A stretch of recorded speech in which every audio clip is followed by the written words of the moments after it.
I spent more than 2 hours last week reviewing the latest, putting eyes on more than 300 pages. It's clean as a whistle.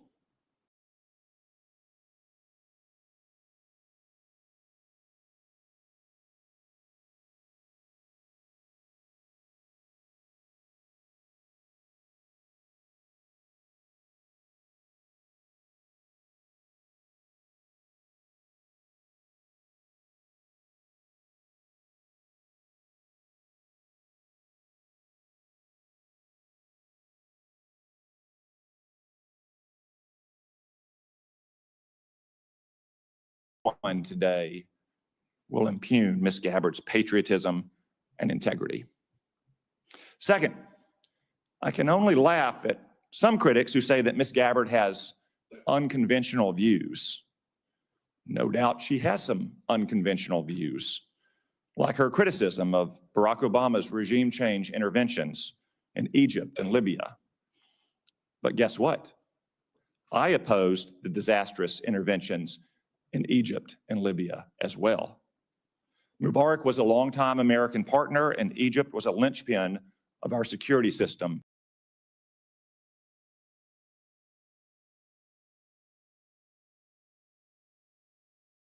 Egypt and dangerous chaos in Libya to this day. No one ever mistook Mubarak or Gaddafi as the little sisters of the poor. But let's not kid ourselves. The world is a dangerous place, not a church picnic. Ms. Gabbard understands this, which is why she also saw the problem with regime change interventions in these places. The vast number of governments throughout history and still today are not democratic. We may wish it were different and we can work to improve it, but that's the way the world is. If we only befriended nations that shared our system of government and our social and cultural sensibilities, well, we wouldn't have many friends. In a fallen world, we have to take our friends where we find them. No question, stable democracies make the most stable friends, but what matters in the end is less whether a country is democratic or non-democratic, and more whether the country is pro-American or anti-American. I'll confess that those views may be somewhat unconventional, but look at where conventional thinking has got us. Maybe Washington could use a little more unconventional thinking. And I'm sure that the Office of the Director of National Intelligence could use more unconventional thinking. Ms. Gabbard, I submit that if confirmed, the measure of your success will largely depend on whether you can return the ODNI to its original size, scope, and mission. When Congress created the ODNI, we intended to put one office in charge to manage the different agencies of the intelligence community. Congress intended the ODNI to be a very lean organization that would use small staffs to execute specific tasks. Congress in no way wanted yet another unruly bureaucracy layered on top of an already bureaucratic intelligence community. Unfortunately, 20 years later, that's exactly what the ODNI has become. Incredibly, the ODNI now is now larger than any agencies it was established to manage. It has 15 offices and centers, which have many subunits within them. The ODNI staff is measured in the thousands, when it should be measured in the dozens, or maybe a few hundred. I promise that's going to change. I intend to get personnel at the ODNI back to their home agencies doing real intelligence work, not bureaucratic make work. I also expect to cap the size of the ODNI. Ms. Gabbard, if confirmed, I hope you'll be a partner in these vital efforts. Another example of bureaucratic mission creep and empire building is what's come to be known in the intelligence community as D&I taxes. The ODNI levies these so-called taxes on other agencies, shifting and directing funds away from the intelligence community's core mission to the whims and fancies of any particular D&I. That practice, which seems to have grown and run rampant under Director Haynes, is also going to stop. Ms. Gabbard, if confirmed, you have a lot of work ahead of you. And as chairman of this committee, I'm committed to ensuring that we see it all the way through. At this moment, I'll now recognize Senator Risch for a brief statement. Well, thank you very much, Mr. Chairman. I appreciate that. And I want to thank Ms. Gabbard for meeting with me and having the candid conversation we did on the issues. Unfortunately, I have to chair the Foreign Relations Committee. We have our first substantive meeting today on malign influence of China here at home and abroad. So I'm not going to be able to stay for the hearing. I'm not going to get a chance to ask questions. However, we are going to have a closed session immediately following, and the questions I have trespass upon the security of a country, and as a result of that, they need to be done in a classified setting in any event. So if I beg indulgence to be excused to preside over the other committee. Good luck. I know you'll do well. Thank you. You are excused. I was going to leave whether you excuse me or not, but thank you very much. I will now recognize the Vice Chairman, Senator Warner, for his opening remarks. Well, thank you, Mr. Chairman, and particularly thank your comments at the top. I've spent most of the morning at National Airport. I know Senator Moran was there last night. It's a horrible tragedy. The victims' families are still being notified. For those of us who live in this region, you know, it's always kind of complicated. We've got Virginia, DC, Maryland, and a host of local jurisdictions. But last night, when this tragedy took place, and I happened to be driving by National on the way home and saw all the first responders rushing to the scene. People came from as far away as Baltimore, Fairfax County. We had DOD and federal officials there. And these first responders, as always, ran towards the tragedy. There'll be a time to figure out what happened and how we rectify it. But today, our thoughts and prayers ought to be with the families, and again, thanking our first responders. Ms. Gabbard, welcome. And congratulations on your nomination to be the next Director of National Intelligence. I'd like to begin by thanking you, literally, for your decades of public service, both in uniform and as a member of Congress from Hawaii.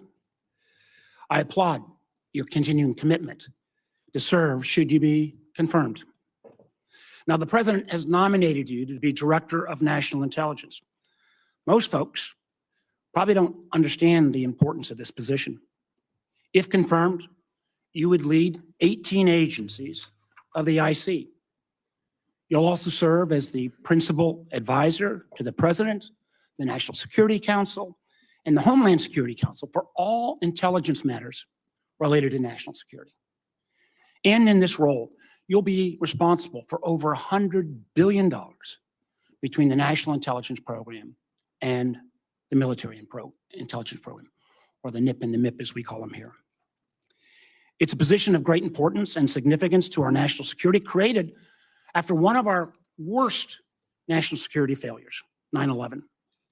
For that reason, when Congress established this position, thanks in large part to our colleague and our friend Susan Collins, it mandated in law that any individual nominated for this position must have, and I quote, extensive national security expertise.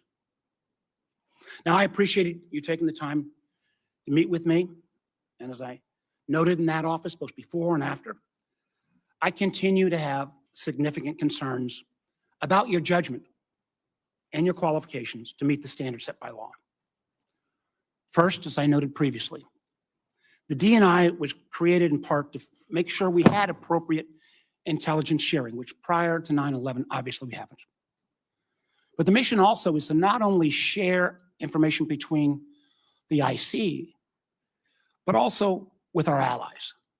There's no legal requirement that our allies share intelligence with us. It's all predicated on trust. Trust that our allies will protect each other's secrets. It appears to me you have repeatedly excused our adversaries' worst actions, and instead often blame them on the United States and those very allies. For example, you blame NATO for Russia's 2022 invasion of Ukraine. You rejected the conclusion that Assad used chemical weapons in Syria, despite it being the unanimous assessment of the then Trump administration's DOD, State Department, and IC, as well as the assessment of our European allies. Instead, you blame the United States for supporting terrorist groups in Syria. Now, I don't know if your intent in making those statements was to defend those dictators, or if you were simply unaware of the intelligence and how your statements would be perceived.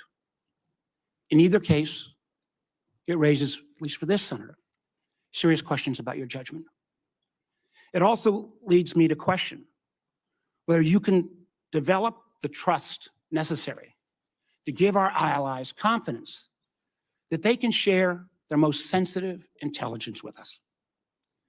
Make no mistake about it. If they stop sharing that intelligence, the United States will be less safe. We've seen this as recently as this past year, where because of those strong intelligence sharing between the United States and Austria, countless lives were saved by disrupting a terrorist attack that was going to take place at the Taylor Swift concert in Vienna. Second, you have been publicly outspoken in your praise and defense of Edward Snowden, someone who betrayed the trust of our nation and jeopardized the security of our country.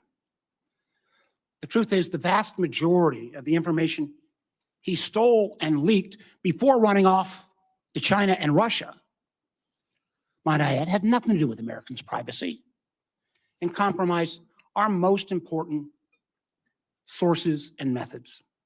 And in many ways, we're still paying a price for that. And I believe that Edward Snowden's action put our men and women in uniform in places like Iraq and Afghanistan at risk. You have celebrated Snowden as a, quote, brave whistleblower, and actually put forward legislation asking for his pardon. Furthermore, when given the opportunity to clarify your position in pre-hearing questions, you declined. And instead you expressed, and again, I quote, the DNI has no role in determining whether or not Edward Snowden is a lawful whistleblower. Boy, that is troubling to me in so many ways. Not only do you think that someone who divulged secrets and then ran off to Russia should be celebrated as brave, but you don't seem to understand the DNI's role in determining whistleblower determinations. In fact, the DNI has a significant role in transmitting lawful whistleblower complaints to this committee. They're all laid out right here in the statute. And I would have serious concerns about confirming someone who cannot distinguish between complaints that are made lawfully and those that are made not. In the statute, it says the job of the DNI is to protect intelligence sources and methods from unauthorized disclosure. That's a quote. I guess I'm asking, what message would it send to have a DNI who would celebrate the work of a member of the IC or a contractor that would, on their own mission, to decide what's appropriate to leak? I don't understand that. Third, until recently, you had a clear and consistent record of opposing FISA 702. I know members on this committee already understand how important this is, but for folks who don't, this law is critical to our national security. Literally 60% on average of what goes into the president's daily brief, what President Trump will read each day in assessing what's going on in the world, comes from this important piece of law that allows us to seek out those foreigners abroad for coverage. And it's helped prevent terrorist attacks. It helps us prevent foreign cyber attacks. It helps us on a topic that a lot of folks are looking at, fentanyl trafficking. Now, many in this Congress and many on the committee have tried to reform this legislation to better balance security and civil liberties. However, you have consistently gone further. Not only did you vote against reauthorizing 702, you actually introduced legislation to fully repeal the whole thing, calling it again, quote, a blatant disregard for our Fourth Amendment constitutional rights. Now, I understand that since you've been nominated to be DNI, you've expressed a change of heart. I think that's welcome, but I have to tell you, as I try to make, I view this as a job interview, as I try to make my judgment on whether you should be confirmed, I don't find your change of heart credible. Because the world today is more complex and more dangerous than ever before. And we need serious people with sufficient experience to be able to navigate that complexity. I hope you use this opportunity to address my concerns and all of the members of this committee. I appreciate again your service, and I'm looking forward to a thorough discussion. Thank you, Mr. Chairman. Thank you, Mr. Vice Chairman. We welcome back Senator Richard Burr, the former chairman of this committee who has emerged from retirement to introduce Ms. Gabbard. Yet still in retirement, he still seems unable to find a pair of socks. Nonetheless, we say thank you and welcome you back, Senator Burr. Some things are very predictable, Mr. Chairman. Mr. Chairman Cotton, Vice Chairman Warner, members of this distinguished committee, I want to thank you for allowing me to join you today to provide my thoughts and support on behalf of Tulsi Gabbard's nomination to be Director of National Intelligence. This is my first visit back to the Senate in slightly over 2 years. Permit me to say, from this side of the dais, you're not as intimidating as I thought when I was on your side of the dais. When I was chairman of this committee, Senator Warner and I stuck to a single refrain with our staff: follow the facts wherever they lead. Today, an anonymous person or group launching a campaign using rumors as sources and accusations as fact can drive the outcome of an election and of public opinion. I know it to be true. Remember, I sat in your chair for the Russia investigation, where we found much of the influence to be the result of fictitious narratives driven by Russia. Now, some of you may be wondering, why do I support Tulsi Gabbard and why am I here to introduce her as a nominee? I've experienced firsthand a coordinated attempt to influence this nominee's support in the United States Senate and with the American people. I was contacted by several national journalists shortly after the president nominated Tulsi, asking me to confirm one of the many rumors circulating about this nominee. I informed each journalist over a 5-week period that the rumors shared with me was simply not true. This narrative was shared from one journalist to the next journalist to the next journalist. I assume today they ran out of journalists. This was a coordinated effort to kill this nomination. Advise and consent is the responsibility of the United States Senate, and I truly believe that each member takes it seriously. All members of this committee were offered the opportunity for individual meetings with Tulsi, and if you chose not to meet with her, it's on you. I've done my homework, and here are the facts. Tulsi Gabbard's historic life began at birth. She's the first American Samoan-born member of Congress, period. She graduated from Hawaii Pacific University with a degree in business administration with a concentration in international business. In 2002, at age 21, Tulsi became the youngest woman in America ever elected as a state representative. That was not enough. In 2003, she joined the Hawaii National Guard. When deployed, in her re-election, her opponent raised the issue, could you serve the people that elected you if in fact you were deployed? What did Tulsi do? She withdrew from her re-election campaign in order to continue to serve our country in the war on terror. This would not be the first or the last time Tulsi put her country above her career. After multiple deployments and serving in the Hawaii City Council, she was elected to the United States House of Representatives, where she served 4 terms. Throughout her political career, she maintained her military service either in the National Guard or the Army Reserve. Media stories and anonymous rumors have questioned her qualifications, her patriotism, and whether she can be trusted, just to name a few. I refuse to question the qualifications of a woman who's worn the uniform of her nation for 22 years and never taken it off. No fewer than 5 times has the Department of Defense reviewed her security clearance and extended it. Every single time. If Tulsi's guilty of anything, it's that since she was born, her views, opinions, and beliefs have evolved to reflect her life's experiences. Winston Churchill once said, "Those that never change their minds never change anything." She served her city, her state, her country, while winning the support of the people she represented. She's fought in war, and yes, she's tried to stop wars. At the ripe age of 43, Tulsi has the life experiences that match or exceed most members of Congress. Tulsi was serving in uniform 3 years before some of us here today voted to create the Director of National Intelligence.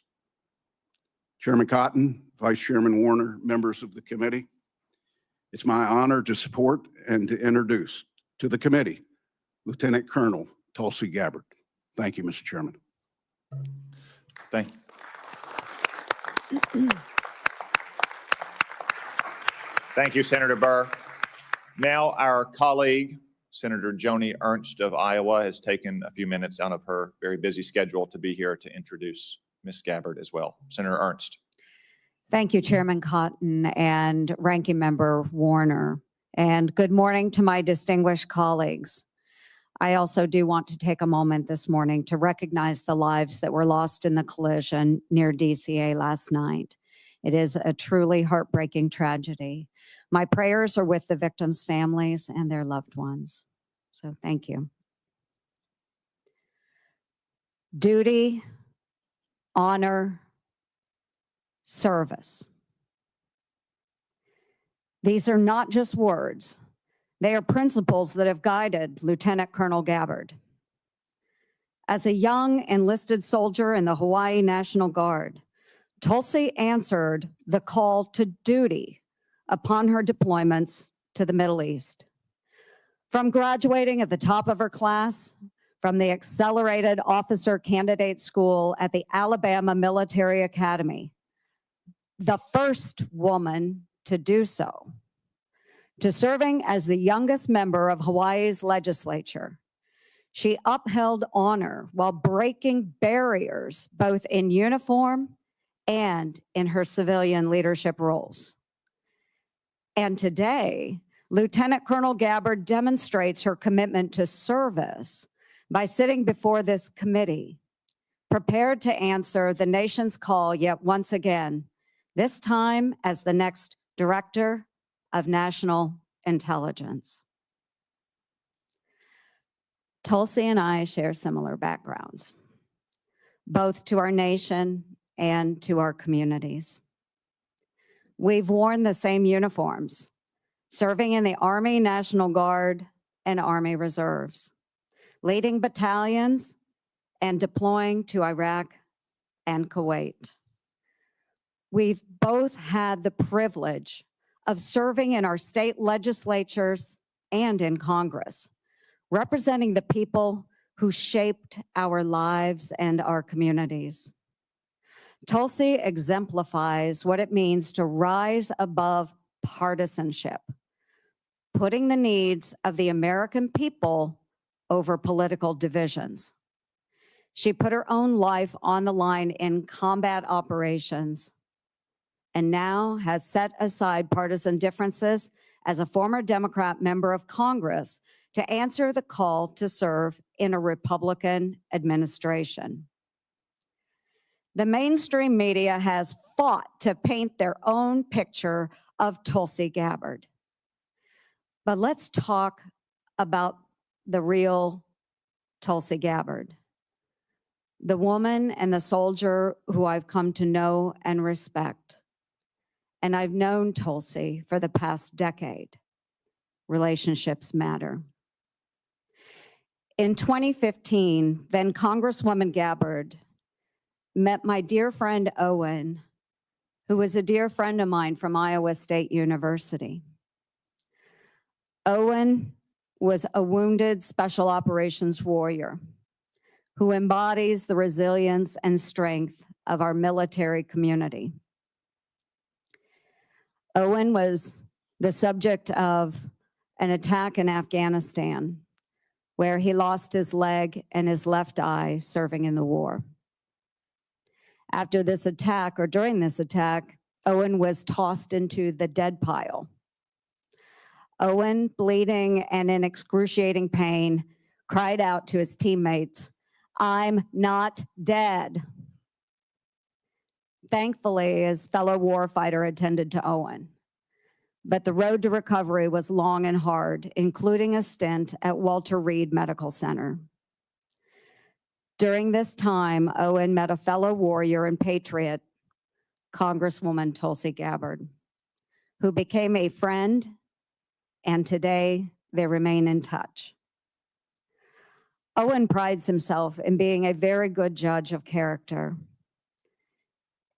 And Tulsi, he speaks volumes of your character.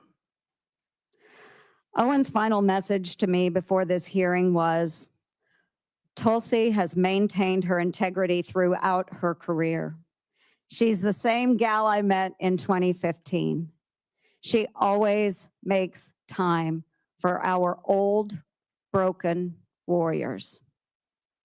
And colleagues, I will leave you with this. You know me. I trust Tulsi Gabbard. She will be honest with you.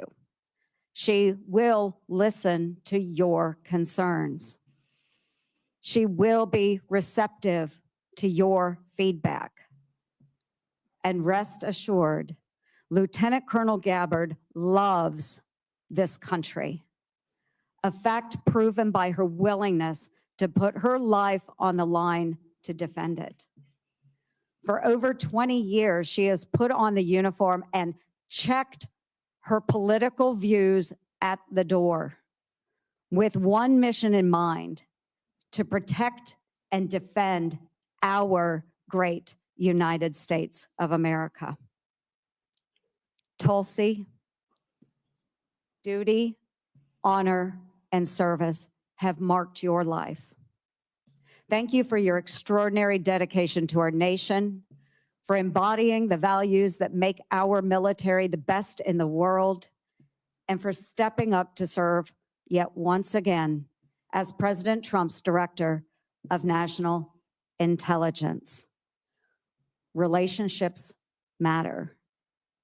I urge my colleagues to support this nomination. My best wishes to you, Tulsi, and to your family. God bless our country. Thank you, Mr. Chair.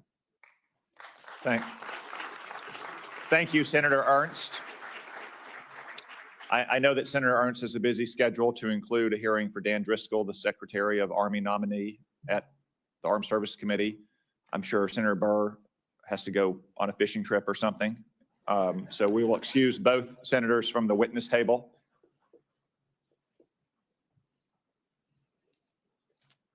Ms. Gabbard, before we move to your opening statement, it is the custom of the committee to ask a series of obligatory questions to all nominees. First, do you swear or affirm to give this committee your full and truthful testimony? I do. Second, do you agree to appear before the committee here or in other venues when invited? Yes. Third, if confirmed, do you agree to send officials from your office to appear before the committee and designated staff when invited? Yes. Fourth, do you agree to provide documents or any materials requested by the committee in order for it to carry out its oversight and legislative responsibilities? I do. Fifth, will you ensure that your office and your staff provide such material to the committee when requested? Yes. Sixth, do you agree to inform and fully brief, to the fullest extent possible, all members of this committee on intelligence activities and covert actions rather than only the chairman and the vice chairman? Yes. Thank you for those answers, Ms. Gabbard. We now welcome the opportunity, finally, to hear from you in your own words. Thank you very much, Mr. Chairman. Before I begin, I too would like to start by offering my prayers and condolences to those who were killed in last night's horrific crash Senator Warner, Senator Moran, our condolences and prayers are with you and all of your constituents. Again, Chairman Cotton, Vice Chairman Warner, and all of the members of the committee, it's an honor to be here before you today. I've appreciated the opportunity to meet with so many of you and address your questions and concerns before today's hearing. I know they've gone, but I'm grateful to Senators Burr and Ernst for their trust and their confidence in taking time to join us here today. To my husband, Abraham, my family, friends, fellow veterans, Medal of Honor recipients, and patriots, thank you for your love and support. I'm honored and grateful to President Trump for his trust and confidence in nominating me to serve our country as the Director of National Intelligence at a time when trust in the intelligence community, unfortunately, is at an all-time low. Chuck Schumer admitted a few years ago, quote, "You take on the intelligence community, they have 6 ways from Sunday at getting back at you." For too long, faulty, inadequate, or weaponized intelligence have led to costly failures and the undermining of our national security and God-given freedoms enshrined in the Constitution. The most obvious example of one of these failures is our invasion of Iraq based upon a total fabrication or complete failure of intelligence.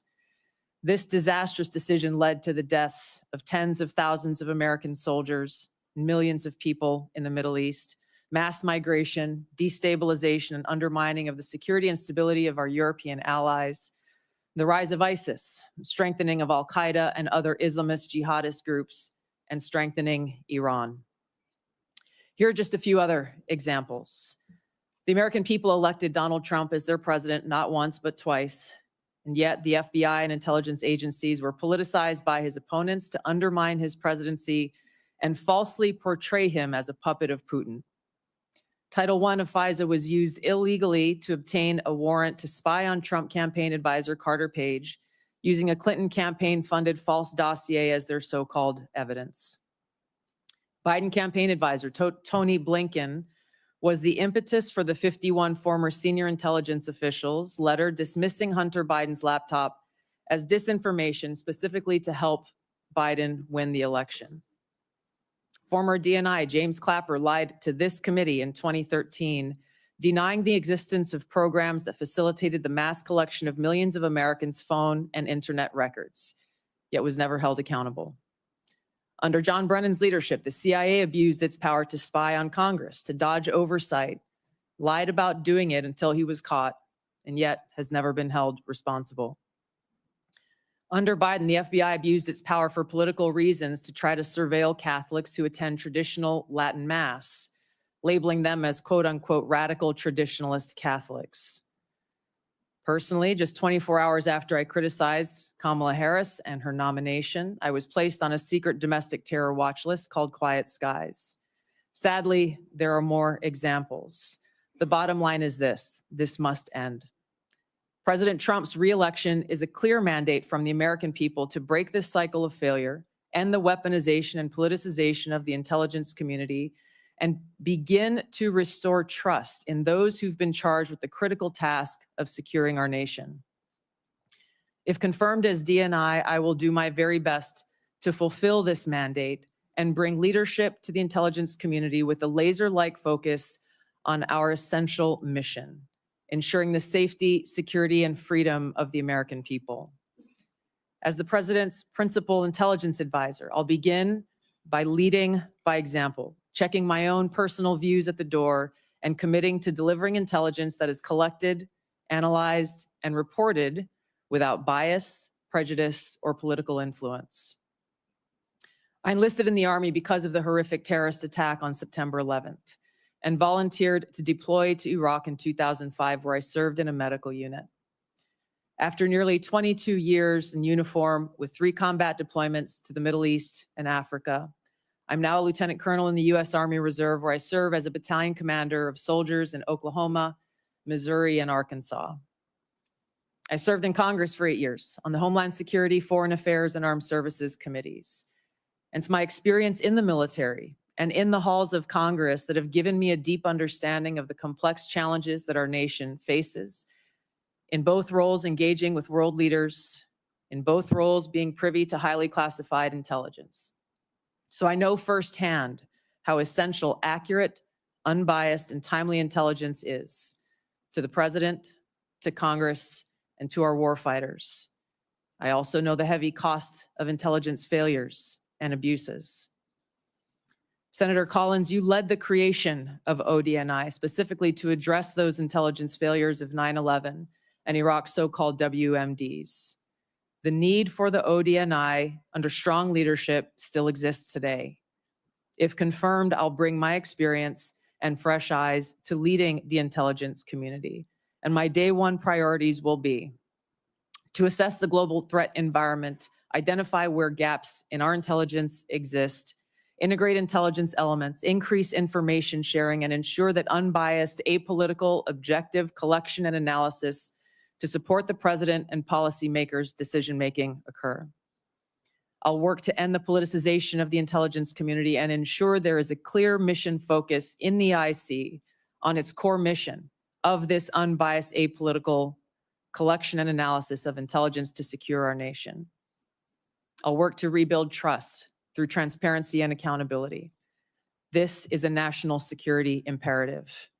And I'll work to assess and address efficiencies, redundancies, and effectiveness across ODNI to ensure focus of personnel and resources is on our core mission of national security. Now, in my meetings that I've had with many of you, you expressed bipartisan frustration about recent intelligence failures, as well as the lack of responsiveness to your requests for information. Whether it's the surprise October 7th Hamas terrorist attack, to the sudden takeover of Syria by Islamist extremists, failures to identify the source of COVID, anomalous health incidents, UAPs, drones, and more. If confirmed, I look forward to working with you to address these issues. Ensuring the safety, security, and freedom of the American people is a mandate of leadership that rises above partisan politics. If confirmed, my commitment to the president, to you, and to the American people is this: I will do my very best to find the truth, no matter where it leads, and share that truth with President Trump, his advisors, and you in Congress, providing you with that unbiased, timely, and accurate intelligence as you make the tough decisions that'll impact the safety, security, and freedom of the American people. Now, before I close, I want to warn the American people who are watching at home. You may hear lies and smears in this hearing that'll challenge my loyalty to and my love for our country. Those who oppose my nomination imply that I am loyal to something or someone other than God, my own conscience, and the Constitution of the United States, accusing me of being Trump's puppet, Putin's puppet, Assad's puppet, a guru's puppet, Modi's puppet, not recognizing the absurdity of simultaneously being the puppet of 5 different puppet masters. The same tactic was used against President Trump and failed. The American people elected President Trump with a decisive victory and mandate for change. The fact is, what truly unsettles my political opponents is I refuse to be their puppet. I have no love for Assad or Gaddafi or any dictator. I just hate Al-Qaeda. I hate that we have leaders who cozy up to Islamist extremists, minimizing them to so-called rebels. As Jake Sullivan said to Hillary Clinton, quote, Al-Qaeda is on our side in Syria. Well, Syria is now controlled by an Al-Qaeda offshoot, HTS, led by an Islamist jihadist who danced in the streets on 9/11 and who was responsible for the killing of many American service members. Democrat senators in the past resorted to anti-Christian bigotry against some of President Trump's judicial nominees like Amy Coney Barrett and Brian Boucher. I condemn those actions as a Democrat in Congress at the time, as religious bigotry must be thoroughly condemned by all of us, no matter the religion. Unfortunately, there are some Democrat senators who still don't understand the principle of freedom of religion and Article 6 of the Constitution. Quote, no religious test shall ever be required as a qualification to any office or public trust under the United States. Unfortunately, they're once again using the religious bigotry card, but this time trying to foment religious bigotry against Hindus and Hinduism. If anyone is sincerely interested in knowing more about my own personal spiritual path of Hinduism, I welcome you to go to my account on X, where I'll share more on this topic.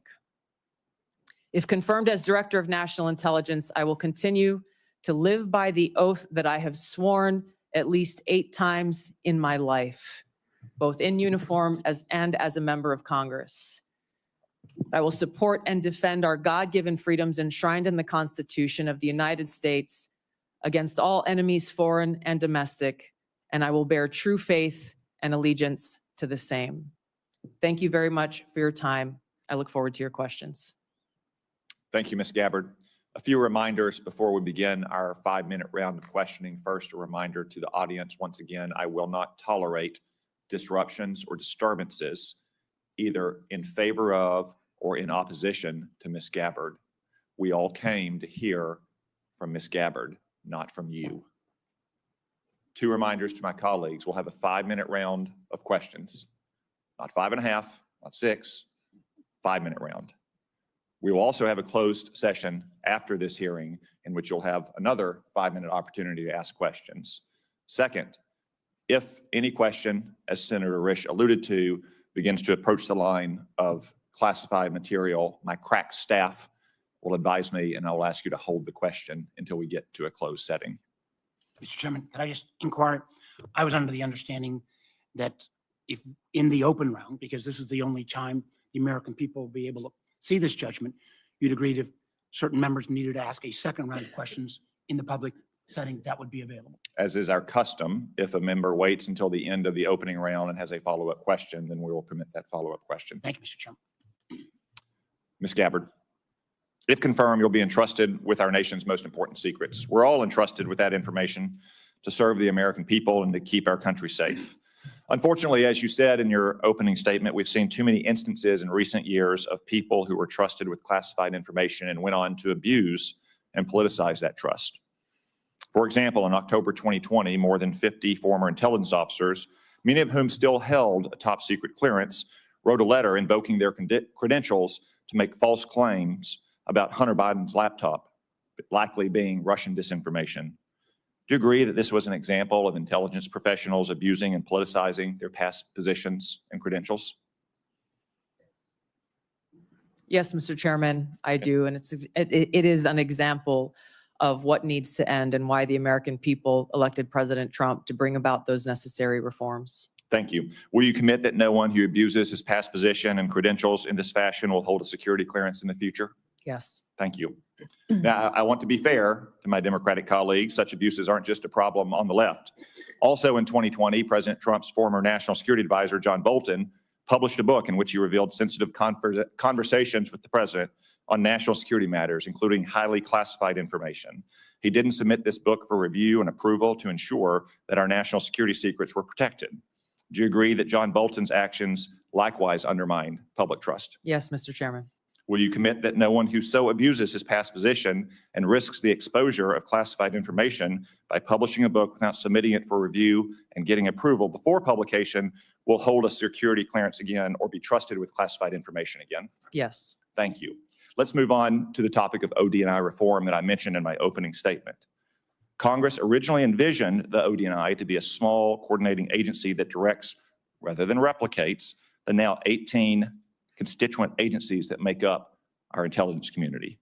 Over the years, however, the OD&I has strayed from this vision to an organization that now publicly boasts nearly 2,000 people, more than half of whom are not detailed from an intelligence agency, but rather are career OD&I bureaucrats. They've even developed centers that are producing their own analysis. Will you commit today to working with this committee to restoring the OD&I to its original size, scope, and function? Yes, Senator, I look forward to working with you and the committee as I, if confirmed, assess the current status of who is working in the OD&I and the function that they fulfill to make sure of its effectiveness and elimination of redundancies and bloating. Thank you. Do you support some of the policy proposals I mentioned in my opening statement about capping the size of the OD&I, eliminating OD&I taxes, returning employees back to their home agencies to do real intelligence work? Yes, Senator, I look forward to working with you as we assess where the ODNI needs to be in order to fulfill its core mission and function. Thank you. And in your preparation for this hearing and this important responsibility, have you developed any thoughts that explains the mission creep and the empire building that we've seen at the ODNI in recent years?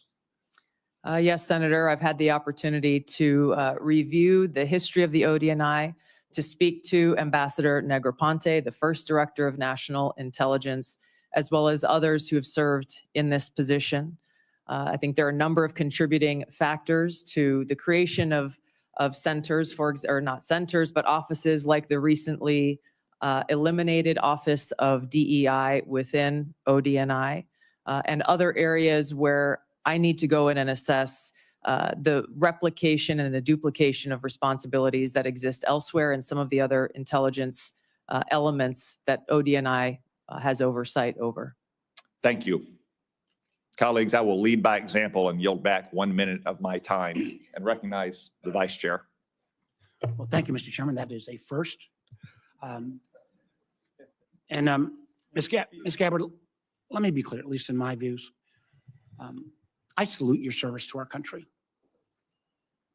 but I have serious doubts about your judgment. And those are some of the areas that I want to pursue. First, until you are nominated by the president to be the DNI, you consistently praise the actions of Edward Snowden.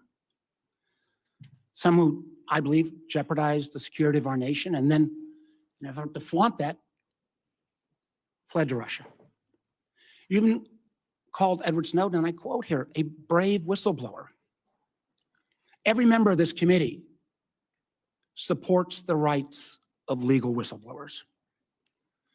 But Edward Snowden isn't a whistleblower. And in this case, I'm a lot closer to the chairman's words, where he said Snowden is, quote, an egotistical serial liar and traitor who, quote, deserves to rot in jail for the rest of his life. Ms. Gabbard, a simple yes or no question. Do you still think Edward Snowden is brave? Mr. Vice Chairman, Edward Snowden broke the law. I do not agree with or support with all of the information and intelligence that he released, nor the way in which he did it. There would have been opportunities for him to come to you on this committee or seek out the IG to release that information. The fact is, he also, even as he broke the law, released information that exposed egregious, illegal, and unconstitutional programs that are happening within our government. Excuse me, Ms. that Gabbard. led to serious reforms that Congress undertook. Chairman, we got 5 minutes. So I take your answer, and these are your quotes. Brave, please join my bipartisan legislation calling for charges to be dropped against him. Do you disagree that legislation was not appropriate? Do you believe he is brave or not? Yeah, Back those words? once again, Senator, Edward Snowden broke the law. He Ms. Gabbard, also I'm not released talking- we information agree that Edward Snowden that broke the law. exposed the United States Asking you a government's question whether illegal your programs. legislation and your words are still your beliefs. Yes or no, please. I'm making myself very clear. Edward Ma'am. Snowden broke the law. He released information about the United All right, States ma'am, I've government's got other issues to illegal raise. Ma'am, activities. If If I may just finish my thoughts, Senator. In this role that I've been nominated for, if confirmed as Director of National Intelligence, I will be responsible for protecting our nation's secrets. And I have Ma'am, 4 immediate ask steps for that I additional would time. take to Chairman. prevent another Snowden-like leak. ma'am, I would simply ask you again. I don't think you're going to answer. I agree with Tom Cotton. He's a traitor. You, for years, until you got chosen by President Trump, have celebrated this guy as brave. You've called for him to be pardoned, for his charges to be dropped. I cannot imagine a director of national intelligence that would say that kind of behavior is okay. How would we maintain the trust of the IC and the contractors who work for it? How would we maintain the trust of our Five Eye partners? I find it very troubling. Let me move to 702. I know other members are going to raise this. Remember, the 702 is critical to our national security. 60% of the president's daily brief, 60% of the information President Trump gets every day in a PDB will come from this. You've had a long history of opposing 702. Many members of Congress have. But one of the things you actually done that not many have is not to reform it, but you actually said you wanted to repeal it. But now, whether it's, confirmation conversion or whatever you call 702 vital, and I'm quoting, because of significant FISA reforms have been enacted since you left Congress. Ms. Gabbard, what are the reforms that have led you to now support 702? In the short time that I have, Senator, I will just note that my actions in legislation in Congress were done to draw attention to the egregious civil liberties violations that were occurring at that time. Ms. Gabbard, Ms. Gabbard, I ask you a question. Please give me the courtesy of responding. You said the reforms now make you support it. What can you cite? Which reforms? There are a number of reforms to In include the new getting bill, rid in the new law, right? that all Right. of you and your Gabbard, Ms. wisdom. Gabbard, my time is getting short. But I got to just tell you, after the reforms were passed into law in April of 24, you went on Joe Rogan's podcast in May. The bill is now law. And you said, quote, this bill took an already bad problem and made it many, many times worse. Again, in my mind, this is a question of judgment. 702 is critical. I appreciate this late conversion, but I'm not sure I buy it because you've had such a consistent position. Again, I know my colleague's going to raise these, but rather than standing up to dictators like Putin and Assad, you've sometimes amplified his talking points. I mean, I just do not understand how you can blame NATO for Putin's brutal invasion of Ukraine. And when Assad used chemical weapons against his own people, you didn't condemn him. I can go through all the quotes. You actually questioned Americans' intelligence. Now, you mentioned a lot about trust. And one of the things that I'm so proud on this committee is, my friend Senator Burr said, we always follow the truth. I say on this committee, the most valuable work I do in this, and we have a bipartisan approach to intelligence. I think we have worked to try to keep the intelligence community and earn their trust, and frankly, earn the trust of the American people. But I respectfully, ma'am, I just don't believe on your judgment and credibility issues that this is the appropriate role that you should take going forward. Thank you, Mr. Chairman. Senator Collins. Thank you, Mr. Chairman. Ms. Gabbard, Edward Snowden does stand out as having done particularly grave harm to our national security by revealing top secret information, including sensitive sources and methods, thus jeopardizing agents in the field. So let me ask you a question.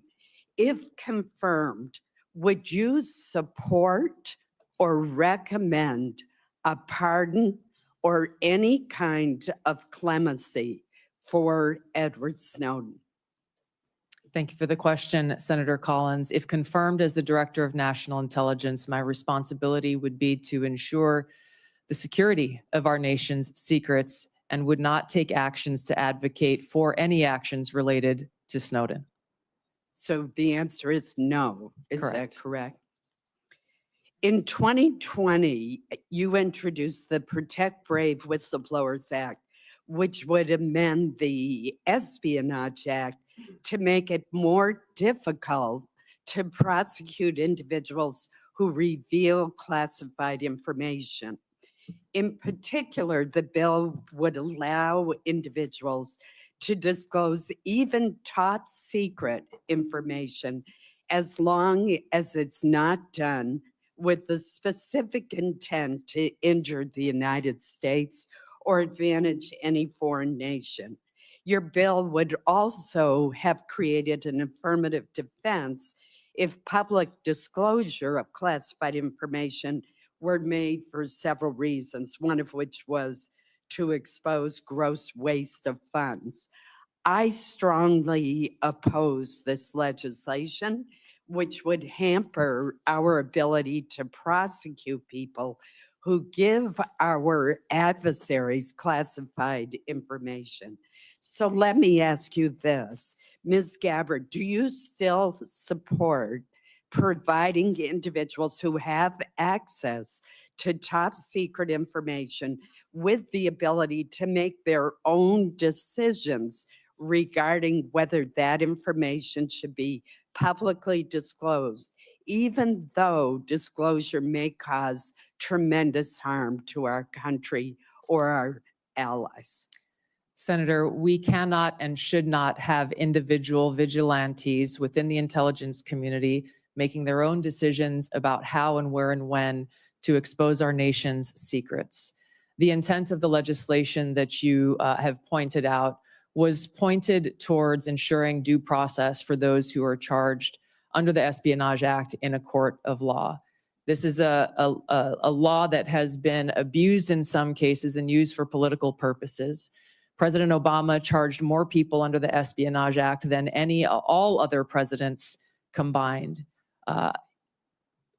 If confirmed as the Director of National Intelligence, my sole focus and goal would be our nation's security, which includes ensuring the security of our nation's secrets. And I would work to make sure that we don't have any disclosures or vigilantes taking it upon themselves. There are numerous legal paths that will protect this information for those who feel they have concerns.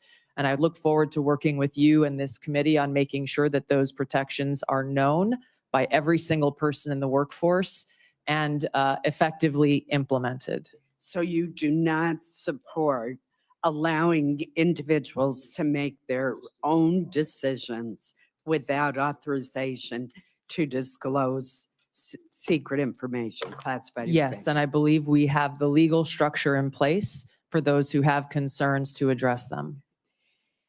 As you know, there has been speculation in the press that you met with Hezbollah, a terrorist organization affiliated with Iran.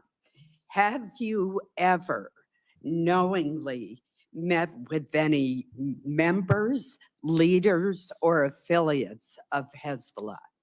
No, and it is an absurd accusation. Let me ask you one final question in the short time we have left. With Hamas, ISIS-K, the Houthis, all the Iranian proxies in Syria and Iraq, Yemen, and Al-Qaeda all posing general resurgences in the Middle East, Africa, and Central Asia, I'm alarmed at the lack of focus by the IC on this threat to our safety. We don't want to have to call you back to this room after a terrorist attack and ask, how did the IC miss this?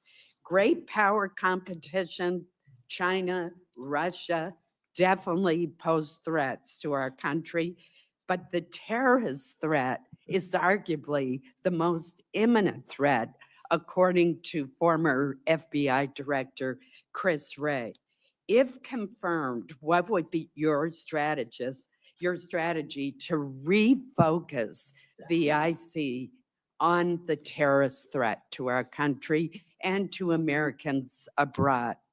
Thank you, Senator. I agree with your assessment, and this speaks to the need for the ODNI to exist, to redirect those resources, identifying the gaps in intelligence so that we are able to get ahead of these threats instead of coming around after the fact and trying to assess why did we not know about this sooner so that we could have taken action to prevent it. Thank you. Senator Wyden. Thank you very much, Mr. Chairman. Welcome, Ms. Gabbard. Thank you. I am going to try to get 4 questions in, so I'll be brief, and if you can reciprocate, that would be very much appreciated. We've been talking about Section 702, the Foreign Intelligence Surveillance Act, and I believe it's critical that the DNI support additional reforms to protect the privacy of law-abiding Americans. In your written response to committee questions, you wrote, and I quote, "Warrants should generally be required before an agency undertakes a U.S. person query of Section 702. Is this your current position? Yes, it is, Senator. And as you'll note in that written response, I noted some exigent circumstances I with agree with which that. there may be other options. But I also want to make a note that a simple warrant requirement is ultimately going to be a policy decision that all of you will make. I would point to history, to some examples. Time is short. I'm glad you answered in line with your written answer that you support a warrant. Section 702 also involves a huge loophole now that was included recently that could allow the government to force anyone with access to a Wi-Fi router or cable box to secretly participate in the warrantless surveillance program. Do you support, as I do, eliminating this language? Senator, I would have to look more into that and assess, if confirmed, what the impacts of the implementation of the existing safeguards are and come back to you in Congress as you look at reauthorization. It is a massive loophole, and I hope to hear after you've looked at it that you'll be supportive of my efforts. Let me turn now to the question of the Inspector General situation. Can the President of the United States refuse to fund the Inspector General for the intelligence community despite appropriations from Congress? And here I'd like a yes or no. Senator, I don't know about the legal authorities, but I understand the essential role that the inspectors general play. And if confirmed, look forward to empowering our Inspector General to fulfill their responsibility. Good, because Congress either has the power of the purse or it doesn't. And I think in your answer to me, you recognize that you have an independent obligation to follow the law. I think that's a constructive answer. Let me turn now to the matter of spying on journalists. You wrote in your response to the committee questions that you support the Biden administration Department of Justice's policy restricting the collection of reporters' records, and you called for the codification of those restrictions. Will you reconfirm that position this morning? I believe strongly in the First Amendment, which protects a free press. So you will, in effect, say that you will continue to support the Biden administration policy to protect journalists?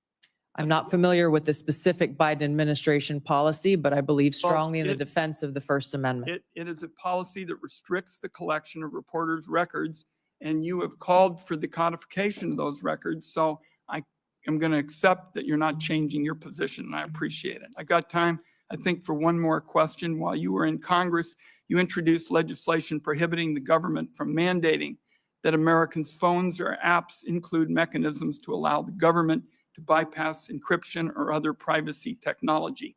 In your written responses to the committee questions, you reconfirmed your opposition to these mandates. Is that still your position? Yes, these back doors lead down a dangerous path that can undermine Americans' Fourth Amendment rights and civil liberties. You are being very helpful by moving so quickly. Let me turn to whistleblowers. You wrote in your response that whistleblowers must have clear, protected channels to report concerns, including the unauthorized transmittal of classified information to appropriate entities such as members of Congress. Do you agree that IC whistleblowers must have a clear path to this committee and that they don't need permission from agencies to talk to us? That's a yes or no. Senator, the answer is clearly yes. I would like to state a few other actions I would take if confirmed as Director of National Intelligence is, number one, make sure that we don't have illegal and unconstitutional programs within the intelligence community, making sure that we enact security clearance reform to limit access to our nation's top secrets, make sure that every single person in the workforce understands their rights as whistleblowers and the legal channels to take, which would include coming directly to you as members of Congress, as well as establishing a direct hotline to myself, should they choose to take that path. One last question, if I might. Would you support the declassification of the committee's full report on the CIA's torture program?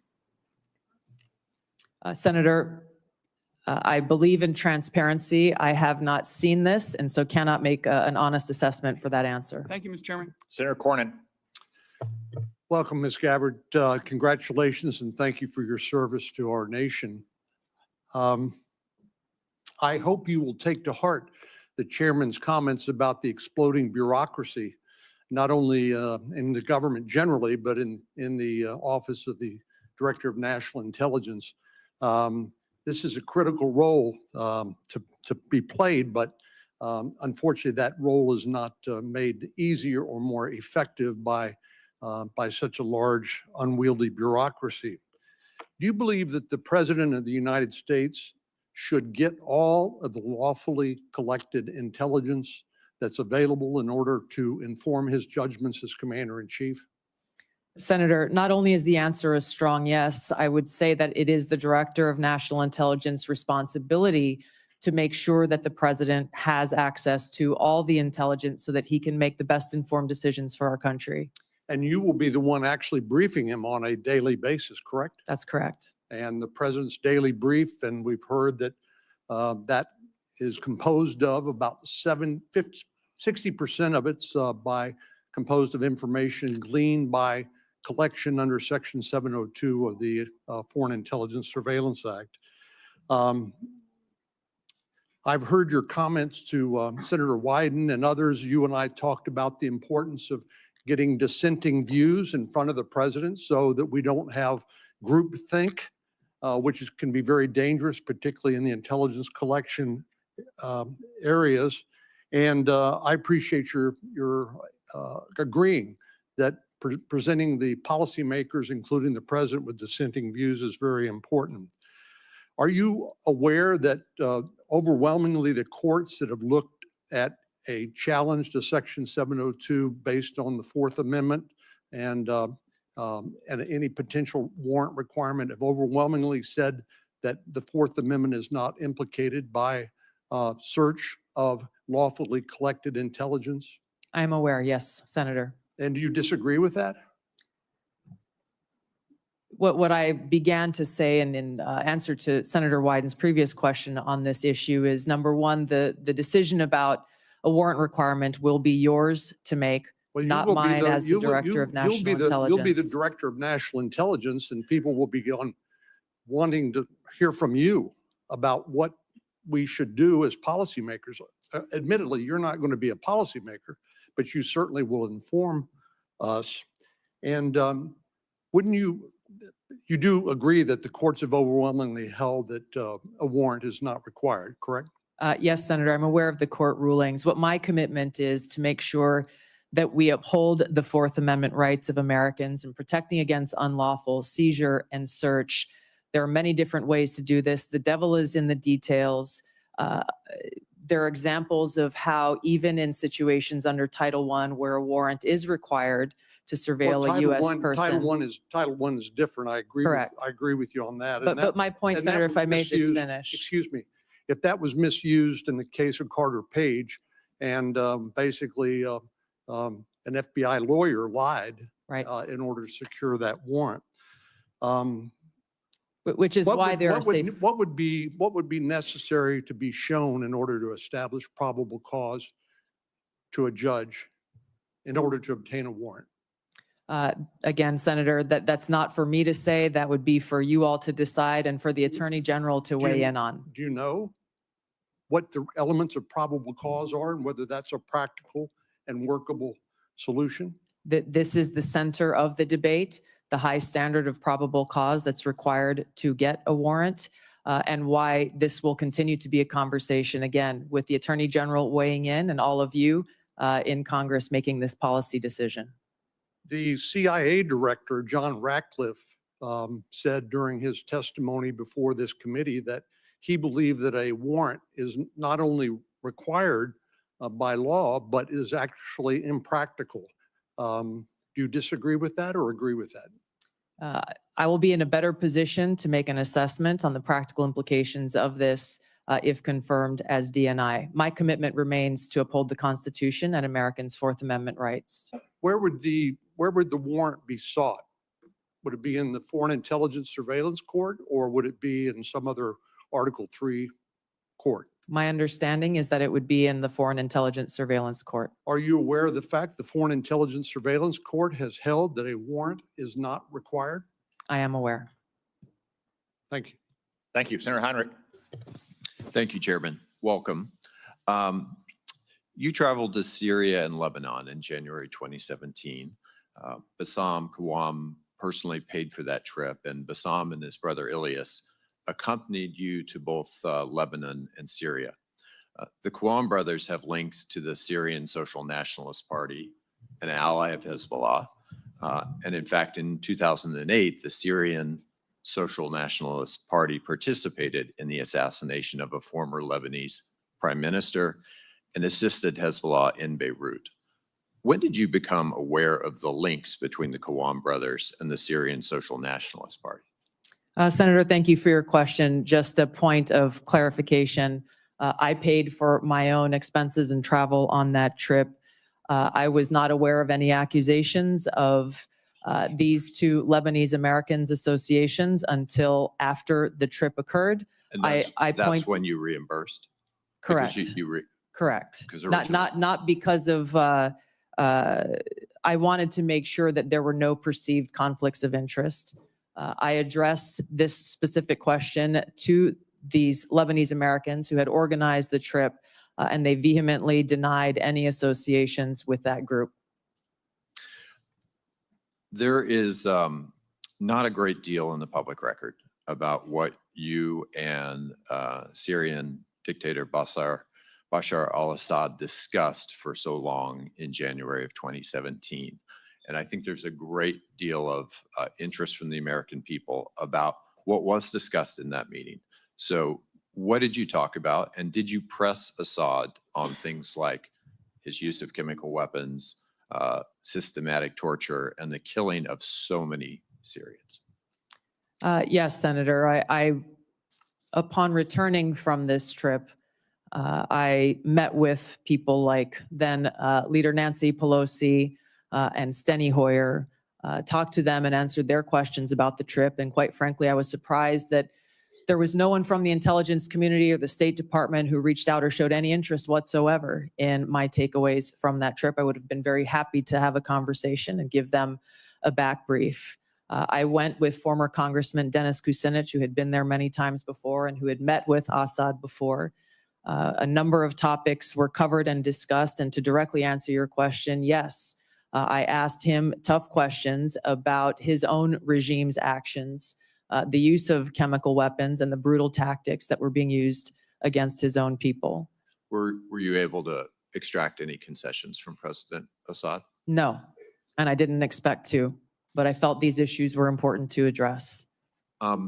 According to your revised trip report, your third meeting in Syria after meeting with Assad and then his wife was with Grand Mufti Ahmad Badreddin Hassoun. Forgive me if I'm not pronouncing that correctly. In an October 2011 speech, the Grand Mufti warned the US and Europe that we will prepare suicide bombers who are already in your countries if you bomb Syria or Lebanon. What was the goal, or what did you accomplish by meeting with Grand Mufti? Yes, Senator, before going on the trip and during my time both in Syria and Lebanon, I made it a point to meet with different religious leaders, both Muslim leaders as well as various Christian and Catholic leaders who were there in the region. I did that both in Syria and in Lebanon to hear from them about what their concerns or thoughts were with regard to the war that was being waged at the time. Were you aware of his threats regarding suicide bombers in the United States? I was not and had not heard that until today. Who vetted the people that you met with on this trip to Syria and Lebanon? The itinerary was created by former Congressman Dennis Kucinich, his constituents who he had traveled with to Syria and Lebanon a number of times before. Some of the individuals that I met with were looked at prior to the trip. Others came up during the trip that were unexpected. Just in complete hindsight, would you view this trip as good judgment? Yes, Senator. And I believe that leaders, whether you be in Congress or the President of the United States, can benefit greatly by going and engaging, boots on the ground, learning and listening and meeting directly with people, whether they be adversaries or friends. Last question. Who do you blame? Who's responsible for the war in Ukraine? Putin started the war in Ukraine.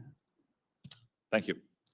Sir Moran, before your questions, I want to extend all of our condolences in particular to you for the loss of life for your fellow Kansans last night in that air crash. Our prayers are with all of your people back home who lost loved ones. Thank you, Mr. Chairman. So many people here and throughout the halls of Congress have been very kind and expressing their condolences, and I appreciate you saying this in this setting just now. Lieutenant Colonel Gabbard, you were asked in your questionnaire about your priorities, and you listed Iran and Hamas and Hezbollah and North Korea. You also mentioned Russia, but the only thing you said about Russia in fully explaining why it's a priority is ending the war with Russia. When you talk about Russia, what are your fears or policy priorities beyond ending the war? How do you see Russia as a threat to the United States? Senator, if confirmed as the Director of National Intelligence, it will be paramount for me to assess where our intelligence gaps may exist so that I can provide the President and all of you with the most accurate full picture of that threat assessment to directly answer your questions. I think that it is a complex environment. Russia remains a strategic competitor. There are a number of concerns that have to do with their nuclear weapons, as well as how the decisions and policies that are being made by this body and by the President will impact our own national security, which is my foremost concern. I want to make certain that in no way does Russia get a pass in either your mind or your heart, or in any policy recommendation you would make or not make. Senator, I'm offended by the question because my sole focus, commitment, and responsibility is about our own nation, our own security, and the interests of the American people. In carrying out the responsibilities of the Director of National Intelligence, if confirmed, no country, group, or individual will get a pass in my fulfilling that responsibility of providing that full intelligence picture so that you all can make the best informed policy decisions for the safety, security, and freedom of the American people. You have my commitment to be completely objective, unbiased, and apolitical, and I hope you understand my commitment to our country's interest. I absolutely do. You have answered my question in the manner in which I wanted to hear, that you will do this in an objective manner, provide the information necessary, and that Russia, if it's a threat, you will tell us so and tell us the details of that threat. Yes, Senator. How would you restructure the national intelligence priority framework to better align with President Trump's national security goals? Senator, this is a discussion, if confirmed, I look forward to having with the President and his national security advisor, again, based on the threat assessment and based on the President's priorities. He has spoken about a number of different priorities in different parts of the world. I would work with them on that national intelligence priorities framework, which will serve as the foundation for the intelligence elements under ODNI. Any recommendations that you have in mind to make to President Trump in that regard? I want to make sure that any recommendations that I make to the President are fully informed. From where I sit now, I don't believe that I can make those recommendations. I take that responsibility seriously and wouldn't want to shortchange him without first doing the due diligence and work to make sure my recommendations are well-founded.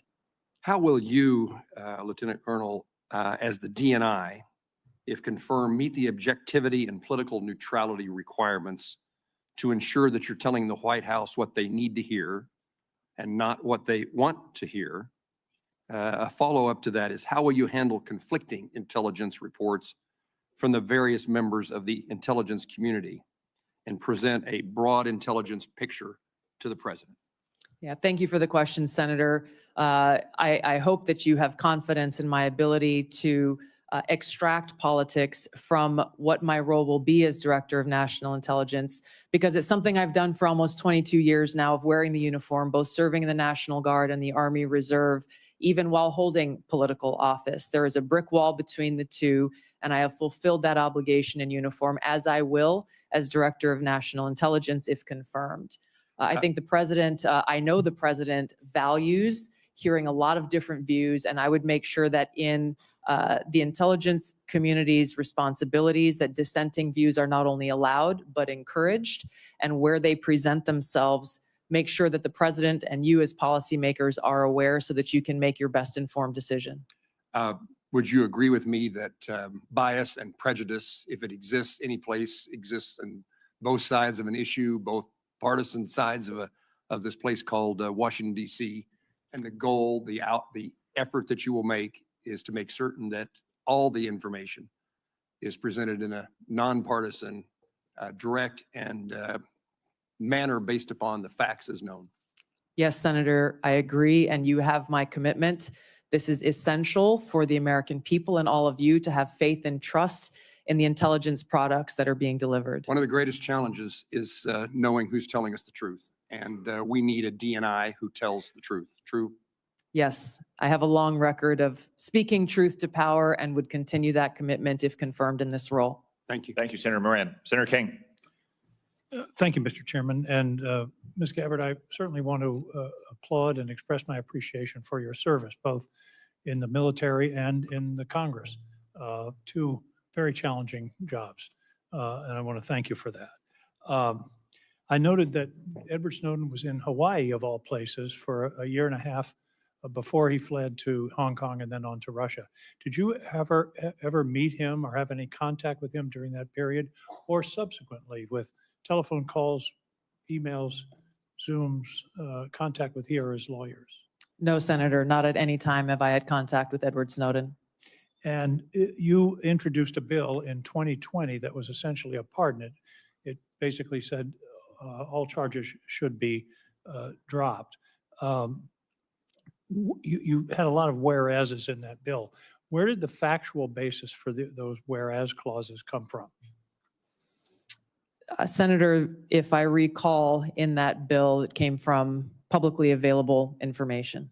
I see.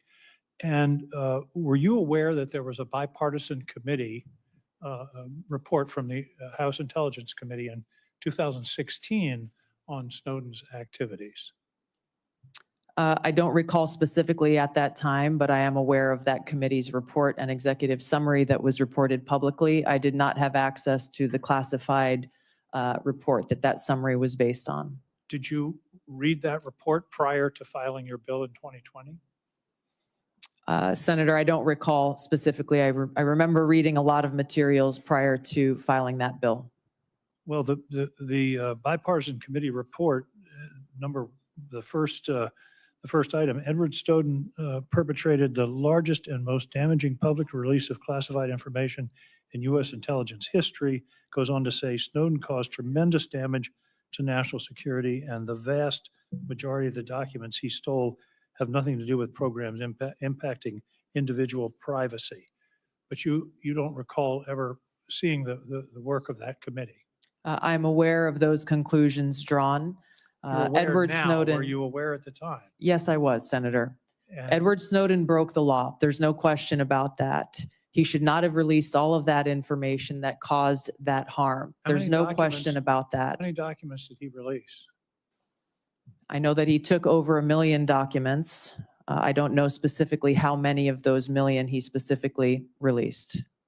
Well, you stated very unequivocally today, Snowden broke the law, but you introduced a bill in Congress along with Congressman Matt Gaetz to essentially pardon him. So That- he broke the law, but it wasn't all that serious. Is that what you thought in 2020? I take very seriously upholding our Constitution and have sworn an oath to support and defend that Constitution over 8 times in my life. My statements in the past have been reflective of the egregious and illegal programs that were exposed in that leak. But you ignore the vast majority, as the committee found, bipartisan. I think Devin Nunes was the chair, Adam Schiff was the vice chair. The conclusion was that the vast majority of these things that he released had nothing to do with constitutional rights, the Fourth Amendment, but indeed were enormous compromises of our national security. You didn't Senator, seem I worried about- focused on raising concerns around egregious, illegal, and unconstitutional programs that our government was conducting that clearly violated Americans' Fourth Amendment rights. I think the most important thing that I hope all of you find to be relevant here is that if confirmed as Director of National Intelligence, I would take seriously the responsibility to protect our nation's secrets, just as I have for almost 20 years of holding a security clearance of some sort myself, either secret or top secret, and have never once violated the responsibility and privilege that comes with holding that clearance, So and have a specific action plan in place to make sure that there is not another Snowden-type leak in the future. I think you testified that you never saw the classified version of this report. That's correct. On page 22 of the report, there's a heading that's not classified that says, what damage did Snowden cause? And then there's a lot of redacted material. Did that not raise a red flag for you? Or do you not recall Edward seeing Snowden that? broke the law. Like I said, I did not that have, minute? I did not have access to that classified. Did you seek access to it? I believe so, yes. This was quite some time ago. But you still introduced your bill to essentially. give I it take part. very seriously the protection of American civil liberties and our Fourth Amendment rights. If confirmed as Director of National Intelligence, I'd make sure that there is no further Snowden-type leak in the future, and that those who have concerns have legal channels to raise those concerns so that we don't violate and release our nation's secrets. There are about 20 Thank you, countries in Senator the world King. that don't. Senator King, time has expired. Senator Langford. Tulsi, it's good to see you again. Thanks for the time. Thank you. That we got a chance to be able to spend together, to be able to talk through a lot of these issues. Thanks for your service to the country, both in Congress, though you were in the wrong party at the time, and your service to the country through your service there, including in my great state in Oklahoma, that you had the opportunity to be able to serve there. I want to give an opportunity for you to be able to answer a few things on it, and I want to set some context. There's been a lot of questions about 702 and about Edward Snowden, and it may seem like this is repetitive to be able to come through it, but there are thousands of intelligence employees and folks that they have also taken an oath to the country and to the Constitution.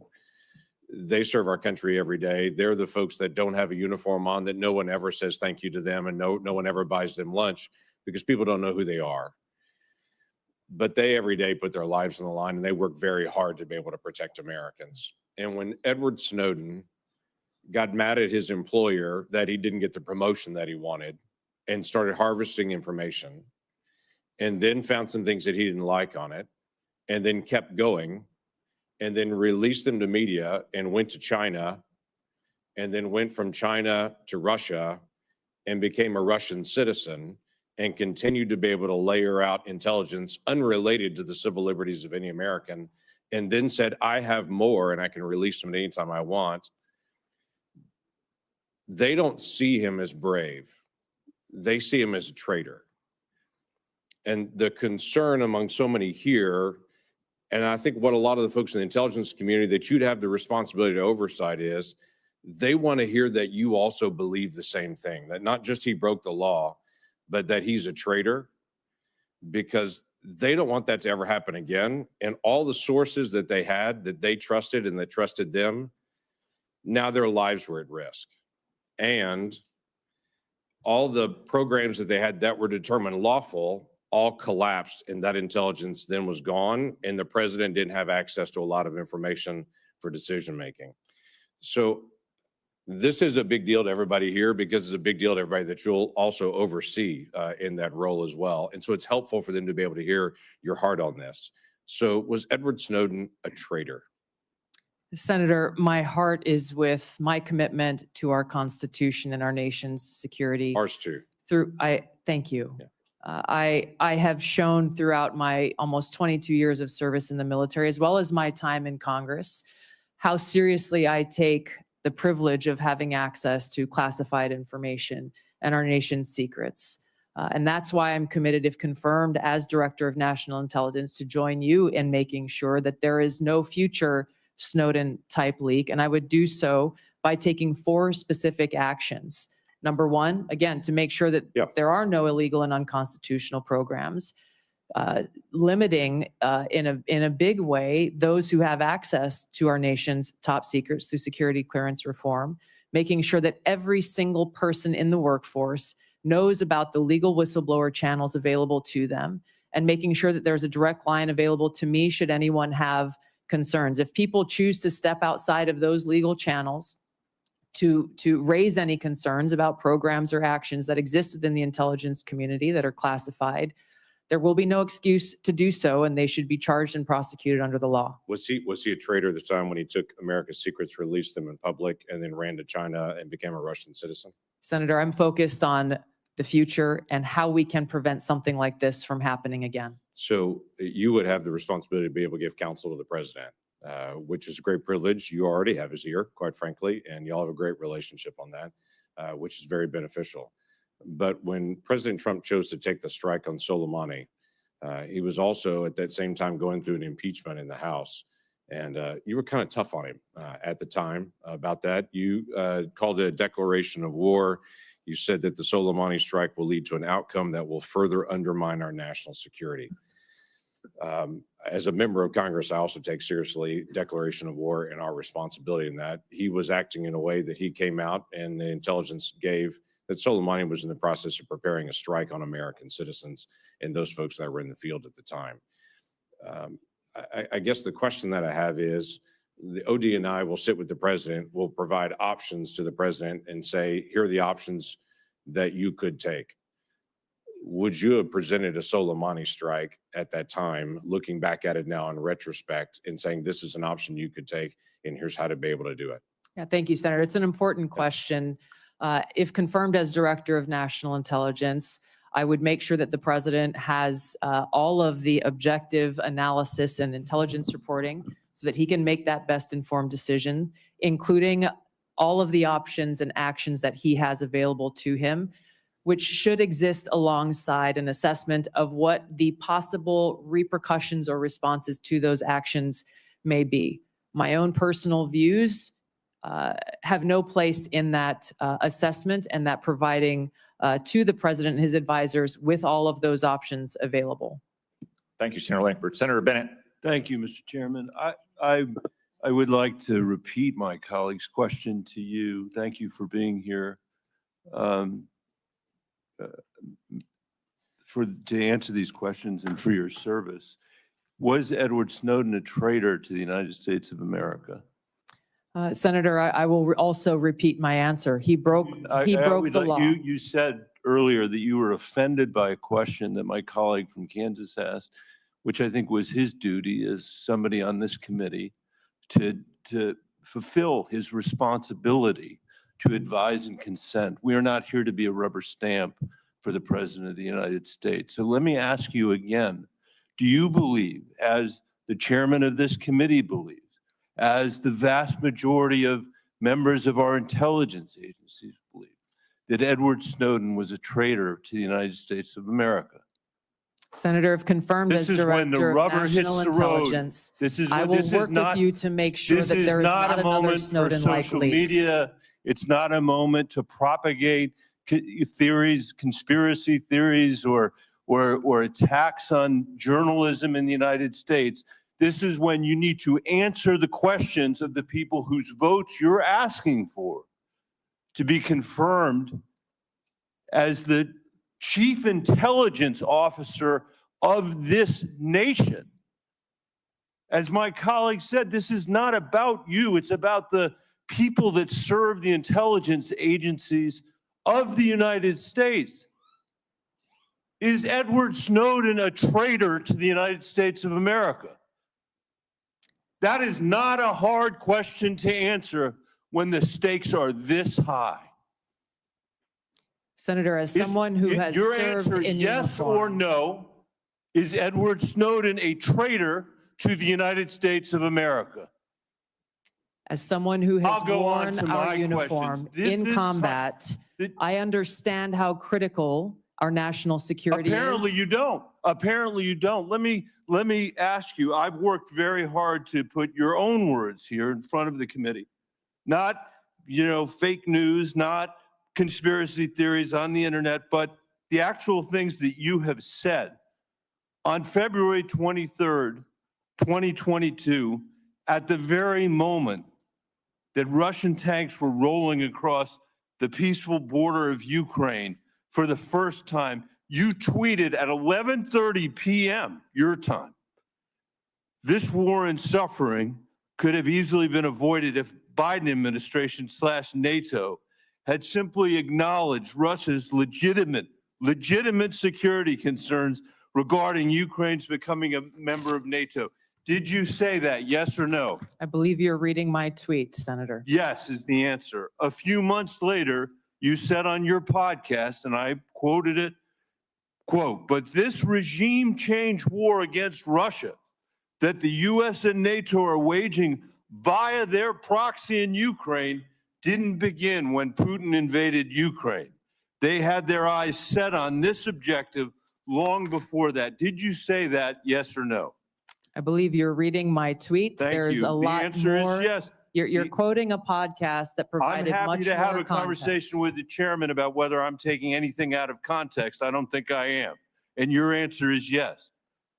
Are you aware that your comments about proxy wars and Russia's legitimate security concerns, to quote your own words, are in alignment with what the Russians have said to justify their invasion of Ukraine? Yes or no? Senator, I don't pay attention to Russian So I'll propaganda. take My that as goal the- is to I'll speak take the that as truth, the answer is no. regardless of whether Thank you like it or I'll not. take it. That's fine. You said you are used to speaking truth to power. Yes. I'm shocked to hear you now say that, you are agreeing. I'm not shocked because I know you said it.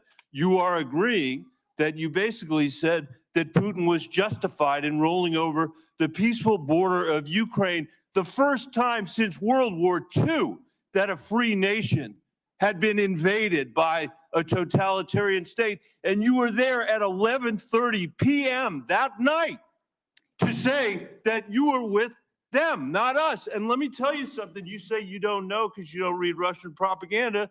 Russian state TV then aired your comments. Did you know that? Senator, I think you should also quote the statement that I made criticizing Putin for his invasion But of Ukraine. what I would say, Mr. Chairman, with the last, it's up to all of us. We're the Senate. We get to decide whether we're going to confirm this nominee. Obviously, we didn't select this nominee. But can't we do better than somebody who doesn't believe in 702? Can't we believe that somebody who can't answer whether Snowden was a traitor 5 times today, who made excuses for Vladimir Putin's invasion of Ukraine, the first time that I'm aware of any American official has done that? I'm questioning her judgment. That's the issue that's at stake here. And as you said, and I totally agree, this is about our intelligence officers. And you cannot answer, most of what we do here is in secret. This is one of the very few opportunities that you will ever have to have a conversation with this panel in public. And the record is going to be very clear about the position you took with regard to Edward Snowden. And the record is going to be very clear about your reaffirmation of the statements you made in the middle of the night when Russia was invading the free country of Ukraine. And Senator I hope Bennett, we will your take time- that in your time has expired. consideration when Senator we Bennett. have this vote. Your time has expired. I will note that during Senator Bennett's question and answer, there was 2 disturbances in the room. The first sounded like a cell phone. I would ask everyone on both sides of the dais, if you have not silenced or turned off your cell phone, please do so now. The second disturbance was the cries of a small child. We will welcome such disturbances because the cries of an infant are the sound of answered prayers. Senator Rounds. Not only here, but the answered prayers in church when they cry as well, Mr. Chairman. First of all, thank you for your service to our country. I think part of the discussion here, as you can see, we feel very, very strongly about FISA 702. We work with it literally every day. As you can also tell, we have some very, very strong feelings here with regard to the actions of Edward Snowden. I want to come back and I'm going to give you an opportunity to make any corrections or to make any other comments with regard to both of those issues that have been brought up here. But before I get into that, I want to go back into a little bit of your previous history as well. You did serve as Hawaii's You served as a congressperson for what, 8 years? Yes, Senator. And during that time, you served on the Armed Services Committee. And during that time period, you did carry a TS/SCI clearance. You worked your way through that time period. Had an opportunity to look at a lot of information. Can you share just a little bit about the way that you've looked at that, not just as a member of the congressional delegation from Hawaii, but also during the time in which you were a lieutenant colonel serving up through and including a battalion commander? Talk about that a little bit, please. Thank you, Senator, for your question. In both of those roles, I had exposure to different sides of how critical our national security is and the unique role that our intelligence community plays in ensuring our national security. My most recent deployment with the military was as part of a joint special operations task force to Djibouti and Somalia, where our mission was to support the Somalis government and military's focus on defeating al-Shabaab, which is al-Qaeda's element there within East Africa. One of the things that we came across there that I hadn't known previously, even having served in Congress for 8 years, because it hadn't been focused on, was how al-Shabaab specifically was the biggest funder of al-Qaeda in the Arabian Peninsula, which again should be of unique concern and interest to our own national security concerns. Being able to engage with world leaders in both capacities, in uniform and as a member of Congress, being a customer of intelligence in both of those roles gives me a unique perspective, if confirmed as Director of National Intelligence, to come in with fresh eyes, to come in with some of the frustrations that I experienced as a member of Congress with the lack of information that we received from the intelligence community, oftentimes feeling as though everything we heard in a brief could have been read in the newspaper that morning. And the essential oversight role that all of you play here in Congress. You are unable to do so unless you are equipped with that intelligence and information. I'm committed to fulfilling that responsibility if confirmed as Director of National Intelligence. Okay, now, when you and I first met, I told you that I thought you needed to kind of take a change in the direction that you were going with regard to how you were approaching the private conversations, and that we wanted you to sit down and to meet with some folks who were directly involved in gathering the intelligence and so forth. You did that. Yes. And then we came back and we sat back down again. And what those individuals who I had talked to and I asked you to talk with shared with me that they thought that you were a quick study and that you had the opportunity to look at a number of the issues that this committee considers to be extremely sensitive, and 702 in particular.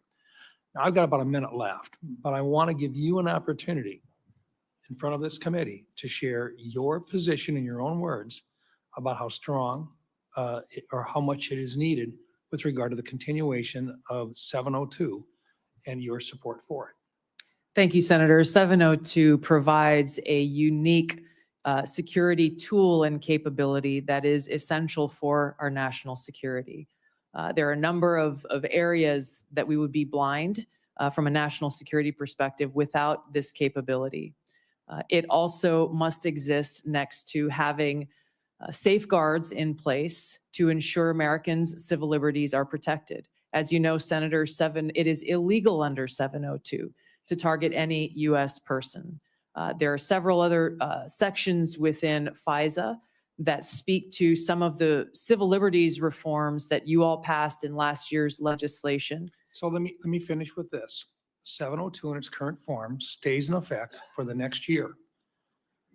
You would agree that there were reforms made which fixed a number of the items that you had a problem with in the first place. Is that correct? It's correct, Senator, and some of those reforms that you enacted were a specific to some of the legislation that I introduced back when I was in Congress, such as prohibiting the abouts collection as well. Thank you. Thank you, Senator Round. Senator Gillibrand. Thank you, Mr. Chairman. Thank you, Ms. Gabbard, for your service, both in Congress and in our U.S. military. I want to talk to you a little bit about your perspectives on China. How do you view China in your national security role? Our relationship with China is one that is complex, given how closely our economies are linked, There are a number of challenges and threats that need to be navigated with respect to China, some of which have come up most recently with this very serious cyber exploitation in Salt Typhoon and Volt Typhoon that seemingly took us by surprise, and the compromising of our major telecom companies and an area of significant and great concern. So some of your past statements that are relevant to China are concerning because I don't think it fully appreciates China's perspective towards the United States. For example, with regard to TikTok. Your past statements have essentially said that requiring domestic ownership of TikTok is a violation of civil liberties, and the national security concerns are complete BS. Can you explain why you have this view on TikTok? The position that I previously made, obviously not as a member of Congress, as you consider the TikTok legislation, were centered around the protection of Americans' First Amendment rights and the lack of data privacy legislation, frankly, that would apply to TikTok, Facebook, X, all of these different social media applications that collect on us as users of these applications. There were other provisions within that legislation that granted very vague and grandiose authorities to the president on deciding which private companies are or are not a national security threat. So let's talk about China specifically, because this is where I want to make sure you understand what's at stake. We've had concerns over many years that when China owns infrastructure, it can manipulate that infrastructure. It can use it for spying. It could use it, turn it on or off. And you've actually addressed some of the most recent cyber attacks that we believe China had relevant participation. The challenge is if China owns TikTok, it means they can spy on the United States, on the American people. It can take all the data from our children. It can change the narrative about what people are talking about through their algorithms. If it wants to create misinformation or malign foreign influence, it's very easy. So can you understand why it's so important that we require domestic ownership of TikTok? I understand the concern, Senator. I would just reiterate some of my concerns that I stated in the past about how this really is an issue about data privacy, because so much of what is collected by all of these, even US-owned Understood. I'm companies, just can be concerned sold about to any adversaries. country. I get it. And that is a bigger issue for Congress to wrestle, and I am all in for that conversation. But I want you to appreciate China. What is your view with regard to Taiwan? Do you think it is something that your intelligence efforts will understand how important our relationship is with Taiwan, specifically on chips manufacturing? I think President Trump has most recently decided to have a 100% tariff on all chips from Taiwan. And your statements, particularly about the bill we passed, the CHIPS Act, to make sure that domestic production is invested in, and so that we have that supply chain, and so we have that national security. But your public statements about the CHIPS Act have been very negative and don't seem to appreciate how important that independence is for our national security, to be beholden to China, to be beholden to Taiwan, to be in a place where we can't do our own national intelligence. Yes, Senator, I fully support the investment in building and strengthening our own domestic capabilities. If I recall, that legislation had a lot of other provisions in it that had nothing to do with the production of our own capability, and I felt were a distraction away from and a potential obstacle towards achieving that. So you will recommend to the president that we continue to invest in the semiconductor industry in the United States for our own independence as well as our own national security? Yes, Senator, and I would base my recommendations on a number of all of these issues, if confirmed as D&I, based on the full assessment of the intelligence picture, so that the president understands the ramifications and the potential cost towards any one of these policy positions that he will make and all of you will make. And last, I want to return to the Soleimani strike. At the time, you said it was illegal, that President Trump did was illegal, would cause very significant problems down the line. What is your position on that strike? And will you be able to advise the president in future issues with regard to national security? Those broader issues that I raised with regard to war powers, I have been consistent on. I didn't have access to all of the information behind that strike. at the time, and my concerns were that that may be an escalatory action. President Trump was right. There was no escalation beyond that, and his policies towards Iran turned out to be very effective for our own national security. Do you Thank you, disagree? Senator Gillibrand. Can I just, do you disagree with the president taking away the protection for those who are now being targeted in retaliation for the Soleimani strike, such as previous Secretary Pompeo? Senator, I can't answer that without being able to look at the intelligence assessment and the threat assessment for that or other decisions. Thank you, Senator Gillibrand. Senator Young. Tulsi, good to see you. We had a nice visit in the office. Thank you. Appreciate you being here today.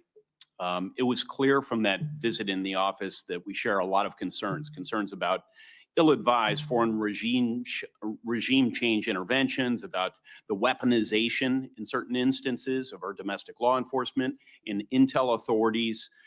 Let me talk about something, Edward Snowden, on which we may not agree. It's been recognized he fled overseas with the numbers 1.5 million classified documents. He shared them with the press. He absconded to China and Russia. Do you have any response to the bipartisan findings of the House Intel Committee, which stated that, quote, Snowden caused tremendous damage to national security, unquote, including to military, defense, and intelligence programs of great interest to America's adversaries? I'll give you an opportunity to respond, hopefully briefly. Thank you, Senator. As I've said before, Edward Snowden broke the law, and I do not agree with how he chose to release information and the extent of the information and intelligence that he released.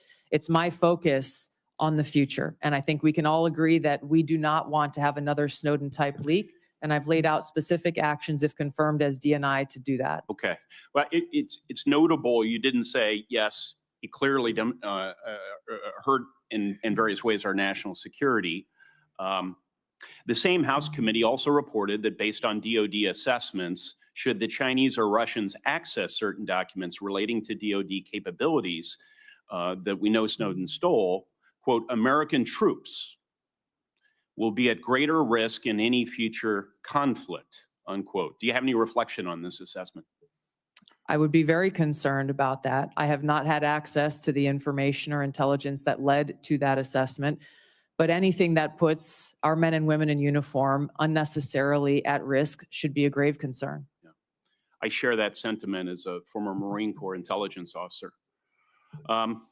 When we find that Americans, whether private citizens or contractors or uniformed personnel, have shared sensitive designs about military technology or plans to a foreign government, however well-intentioned, we rightfully throw the book at them.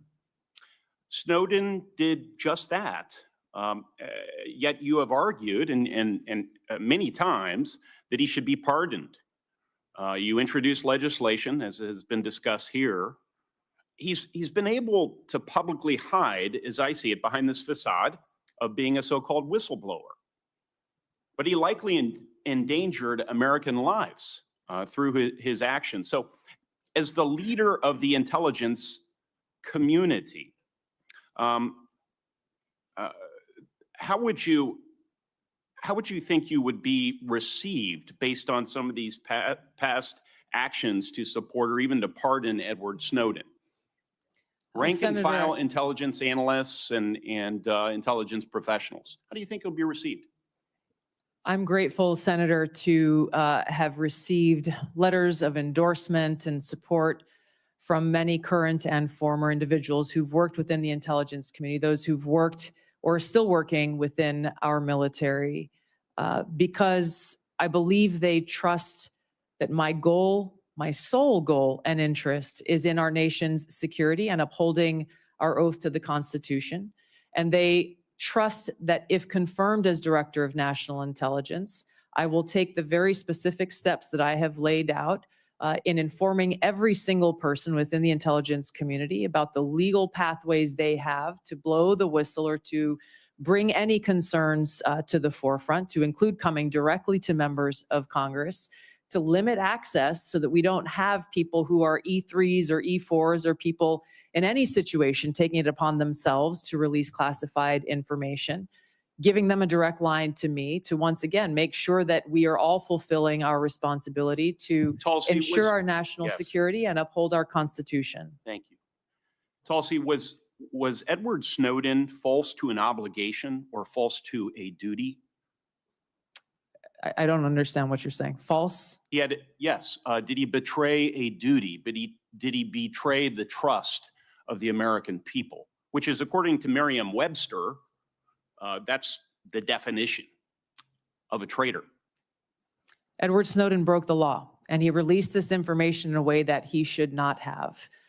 He also acknowledged and exposed information that was unconstitutional, which drove a lot of the reforms that this body has made over the years to make sure that Americans' constitutional rights are protected. For what it's worth, Mr. Snowden is watching these proceedings. He's posted on social media even, indicating that Tulsi Gabbard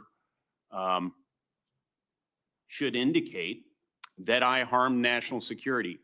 This may be the rare instance in which I agree with Mr. Snowden. I think it would befit you and be helpful to the way you are perceived by members of the intelligence community if you would at least acknowledge that the greatest whistleblower in American history, so-called, harmed national security by breaking the laws of the land around our intel authorities. So thank you for being here.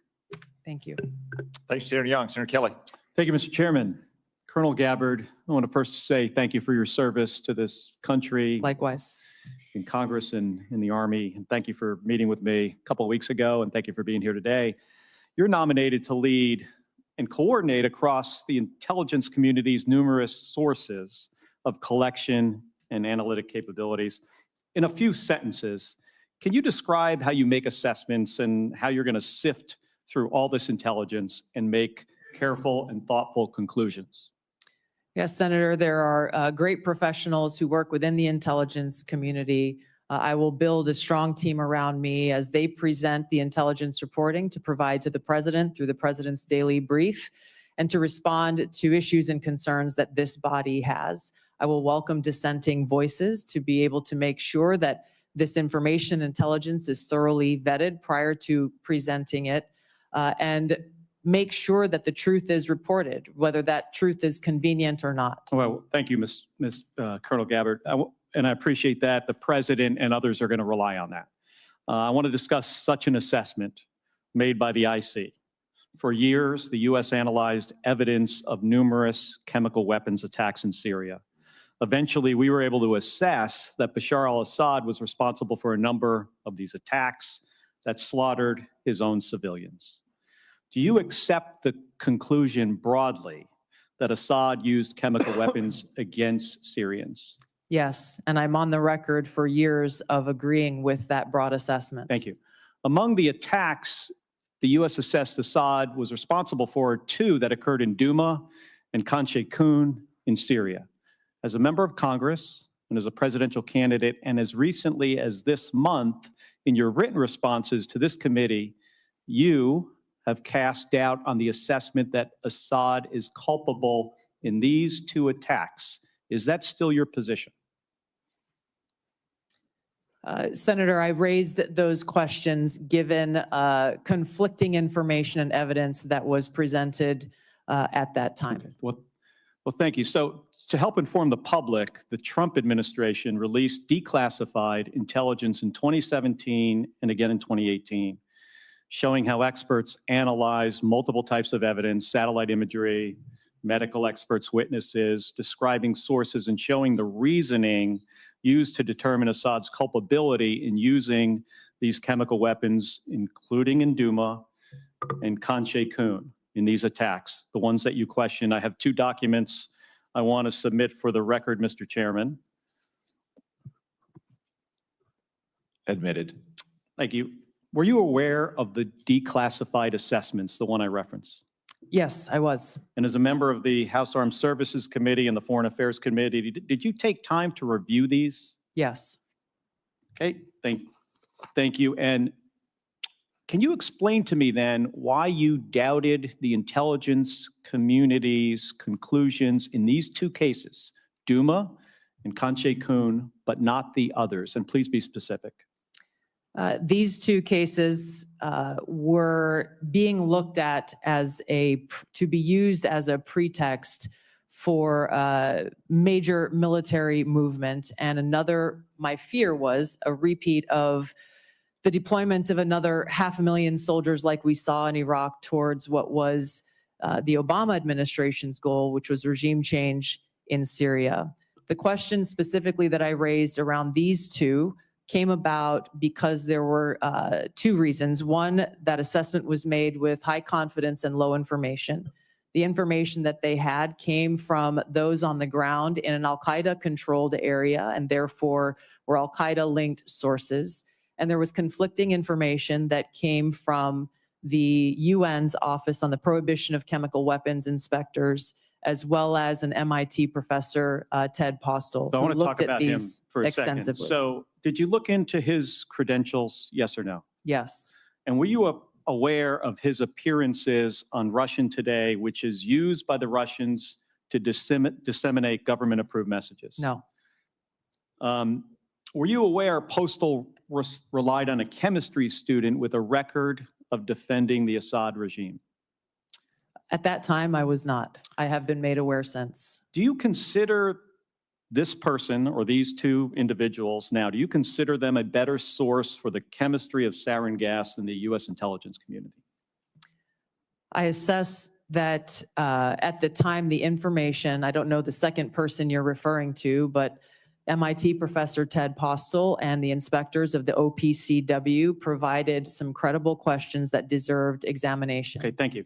Did you attempt to weigh Postel's claims against the significant evidence and assessments already conducted by the IC? Yes, I did. Okay, thank you. So here's my concern here, Colonel. When we began this, you described a thoughtful approach to analyzing intelligence and reaching conclusions. This is what we expect of our professionals. But we just kind of walked through how you came to question Assad's use of chemical weapons in these two cases with a different approach. And I don't reject seeking out differing viewpoints. We need to do that. But you started from a place of doubting the conclusions of the U.S. intelligence community, and then you sought out information that confirmed your viewpoint. That led you to embrace the opinions of two individuals that I think we disagree on this. You think they had expertise, I do not, and others do not. But these individuals were sympathetic to Russia and the Assad regime. It also led you to minimize or discount the overwhelmingly information that contradicted your viewpoint, including the expert assessments of our own intelligence community. And they don't get it right 100% of the time. I get that. But what I have seen makes it clear that at the same time that you were skeptical of our intelligence community's assessments, you would not apply the same skepticism to information that came from sympathizers of Russia and Assad. And I think that's something that we should all be concerned about. Thank you. And I'm Thank you, sorry Senator. for going over Thank my you, Senator time. Kelly.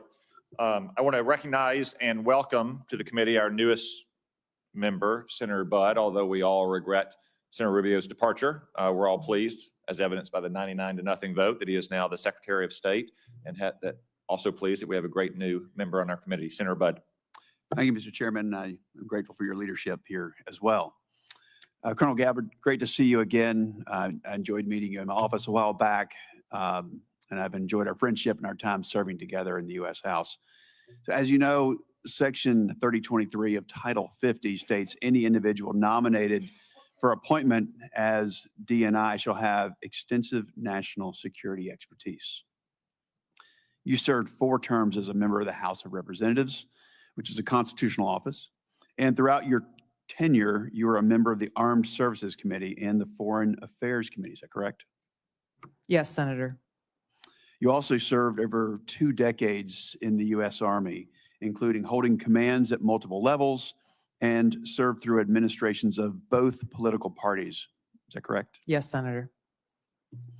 Throughout your time in the U.S. House and in the Army, you've been both a consumer of intelligence and a policymaker. How important is it for the intelligence community to provide timely, relevant, factual, and objective intelligence to policymakers? Senator, it is nothing less than a matter of our national security. Too often in the multitude of intelligence failures that our country has seen, that objective has not been met. Now, CIA Director Ratcliffe talked about in his testimony before this committee how the CIA's own internal metrics have shown that analytic objectivity has gone down within that organization.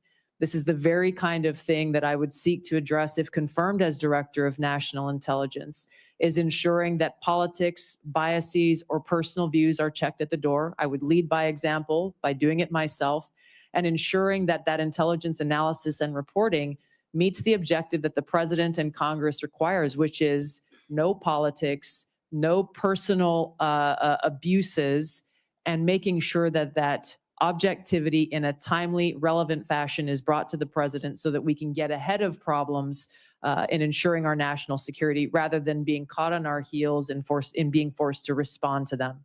Thank you for that. I think it's clear from your background experience that you more than meet the statutory requirements for this position. I want to switch gears a little bit. There's been a lot of discussion today. I think it's a necessary discussion about your position on 702, Section 702 of FISA. So I've personally had concerns, and I think we even talked about this when we served in the House together, and I actually voted against its reauthorization when I was in the House. However, I recently voted to reauthorize Section 702 with additional safeguards to end the politicization of the tool and to ensure privacy and civil liberties that they're protected. So Ms. Gabbard, tell us, how has your thinking on Section 702 developed over time and why? And if confirmed, what will you do to ensure that this new statutory safeguards, that they're fully implemented?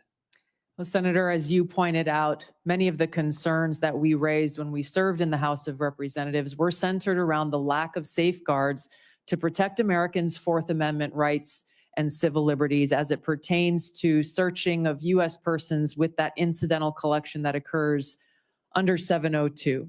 You and I both know and agree that the national security capability that is provided by Section 702 that enables this foreign surveillance on non-U.S. persons overseas is critical, period.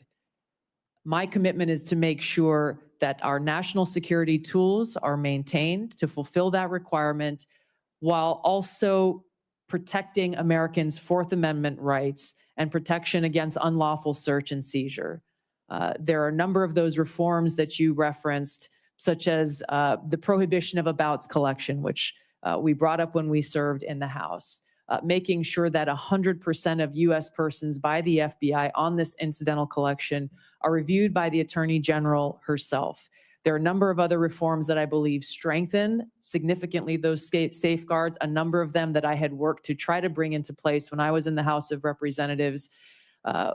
I look forward, if confirmed as Director of National Intelligence, to overseeing and assessing the implementation of these reforms and reporting back to you as you begin to consider next year's reauthorization and meeting that mark of ensuring our security and upholding Americans' Fourth Amendment protections. Thank you. Switching gears a little bit, talk briefly, if you will, about the dual task of simultaneously protecting whistleblowers and protecting classified information. Senator, there are more than sufficient legally protected routes for whistleblowers to come forward should they have concerns on any actions occurring within the intelligence community. I've spoken about the additional protections that I personally will put in place if confirmed as Director of National Intelligence, understanding the seriousness of protecting our nation's secrets, and one that I hold personally. Thank you. Thank you. Thank you, Senator Budd. I will recognize Senator Wicker, an ex officio member of our committee, which is Latin for so powerful a man, he can go to any committee he wants and ask questions anytime. I look at it differently, Mr. Chairman. I think what you're saying is that I'm the only non-voting member of this committee that's here at this hearing, and I've been at an Armed Services Committee hearing most of the morning. Let me ask about something that happened a long time ago and something about something's happening right now. Colonel Gabbard, I was a member of the House of Representatives on 9/11, 2001. As a matter of fact, I was at the Pentagon that very morning when the attacks happened. Where were you when 9/11? We all remember where we were. Yes, I was in Hawaii. There was a 5 or 6 hour time difference. And so when I woke up that morning, it was several hours. And I remember the first thing I saw in waking up was that horrific footage of those airplanes attacking the Twin Towers in New York City. And I think you obviously have read a lot about it during the 24 plus years since that, and most Americans have. There's a general consensus that there was a massive intelligence failure that's caught us all by surprise, even though the World Trade Center had been attacked earlier. Do you think stovepiping was a problem in our intelligence failure? There's no question about it, Senator. Oh, okay. Well, based on your reading, okay, could you elaborate just a Yes, little? Yeah. absolutely, Senator. When we looked back at the post 9/11 reporting and the post assessments that were made, it was very clear that there was stovepiping of information and intelligence that occurred at many levels, at the highest, but also at the lowest levels, where information that was collected by the FBI, information that was collected by the CIA was not being shared. There was almost ships passing in the night, where if there was an integration of those intelligence elements and information being shared, it is highly likely that that horrific attack could have been prevented. And that's the reason really your position was created. There's been some discussion this morning. I have not been able to listen in, but I understand there's been some discussion about reforming the Office of D&I to eliminate redundancy and increase effectiveness. Do you worry that in doing so, we might be getting back to the same problem that we had in 2001? The problem that we had in 2001, Senator, remains at the forefront of my mind. And as you said, this is exactly why the OD&I was created. Given my limited vantage point not being in this seat, I am concerned that there are still problems with stovepiping that need to be addressed. And in some cases, my concern would be that unnecessary bureaucratic layers may be contributing to that problem. This is where coming in and being able to really take a fresh look, given my experience and my background, will be essential to making sure that the OD&I is accomplishing the reason why it was created in the first place. Okay, and I have a lot of suggestions about how to make the Department of Defense more efficient also. I would simply caution you before I move on to my other quick question, that as we are trying to eliminate overlaps, that we avoid getting back to the thing that created your agency to start with. Now, let me just ask about anomalous health incidents. And I know you're not in the intelligence community yet, but having read, as most of us have, about these Havana syndrome incidents, what is your understanding of that now, and what are your plans? Yeah, Senator, thank you for this question. It's been deeply concerning throughout this period, from the first time this was discovered so long ago to where we are today, that the intelligence community still has failed to identify the source and the cause for Havana syndrome, as it's commonly known, even as many people who are in service are suffering the consequences of it. I look forward, if confirmed as Director of National Intelligence, to addressing this, of course, making sure that those who have been impacted are getting the care that they need and deserve, but getting to the truth behind how and why this has occurred. Are you saying that we're not any closer to understanding where these came from? Based on my understanding, there has not been any definitive reporting from the intelligence community on the source and the cause for these anomalous health incidents. Okay, well, perhaps you'd like to, I could follow up on the record. I'd look forward to but that. I think there's some more public information that is recent about that. Thank you, ma'am. Appreciate it. Thank you, Senator. Senator Wicker.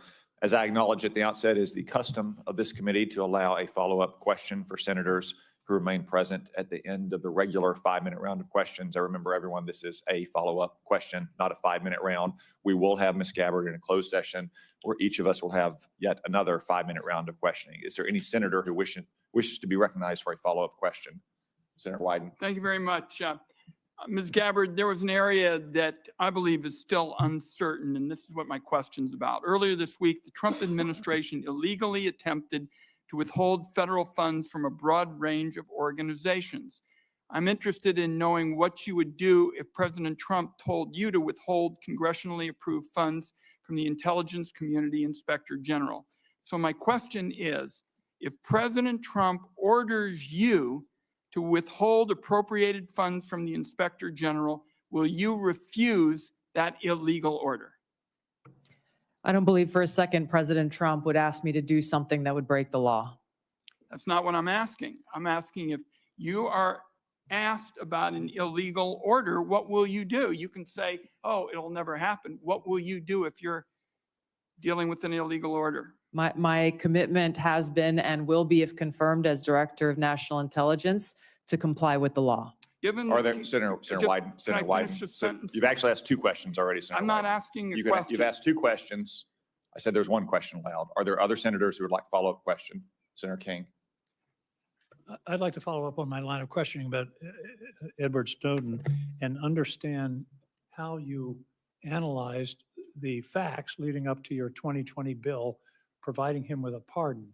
There was the House committee report, which granted was redacted, but under the heading, what damage did it cause, were 5.5 pages of redacted material. I would have thought that would raise a question in your mind. Secondly, Edward Snowden, there are about 20 countries that don't have extradition treaties with the US. He chose to go to Russia, become a Russian citizen. Given that information, how did you decide to introduce a bill providing him with a pardon? Introducing a bill in the United States Congress is not the same as a tweet or a commentary on a podcast. I'm concerned about your apparent lack of interest in the scope of Edward Snowden's traitorous activities. Senator, I've answered some version of this question many times in this hearing already. My foremost concern has been, remains, and will continue to be in upholding my oath to the Constitution to support and defend Americans' Fourth Amendment constitutional rights. If confirmed as Director of National Intelligence, I'm committed to ensuring that we protect our nation's secrets by implementing a number of actions I've outlined so that those who have concerns about programs within our intelligence community, that we don't have another Snowden-like leak, and they are able to raise those concerns either directly with Congress or through any one of a number of legal paths that are available. And I think it's also important, and in line with many of the bipartisan concerns I've heard from this committee, in security classification, security clearance and classification reform, in narrowing severely those who have access to the most sensitive and compartmentalized intelligence reporting and capabilities. Senator Bennett. Thank you. Thank you for your generosity, Mr. Chairman, and letting us have a second question. Thank you again for hanging in there with this discussion, Colonel Gabbard. The House Intelligence Committee review of the Snowden disclosures found not only that he was a traitor, but that since Snowden's arrival in Moscow, he has had and continues to have contact with Russian intelligence services. You can see the deep concern on both sides of the aisle here. You had in your opening statement all kinds of complaints about former officials in the intelligence agencies, the United States press, the journalists, the media, Democrats, suggested that you weren't being treated fairly when you were coming here. No condemnation at all for this, which leads me to wonder why it is so hard for you to say that Edward Snowden was a traitor to our country. And the question I guess I have for you is, Howie, if you can't say that, you feel that the concerns that this committee has, that we need somebody here who will actually honor their oath, as you said. Maybe I should make it easier for you. Edward Snowden did not honor his oath to the Constitution, which is what you just said was the most important duty, most important obligation that you have in this role. Why is he being treated like a folk hero by you instead of the traitor that he was?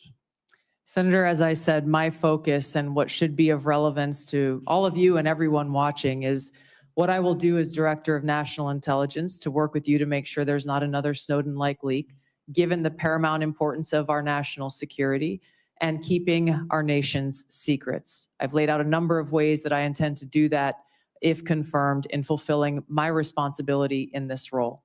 Thank you, Mr. Chairman. Senator Gillibrand. Thank you, Mr. Chairman. I just wanted to continue along with regard to China because it's such an important part of your portfolio.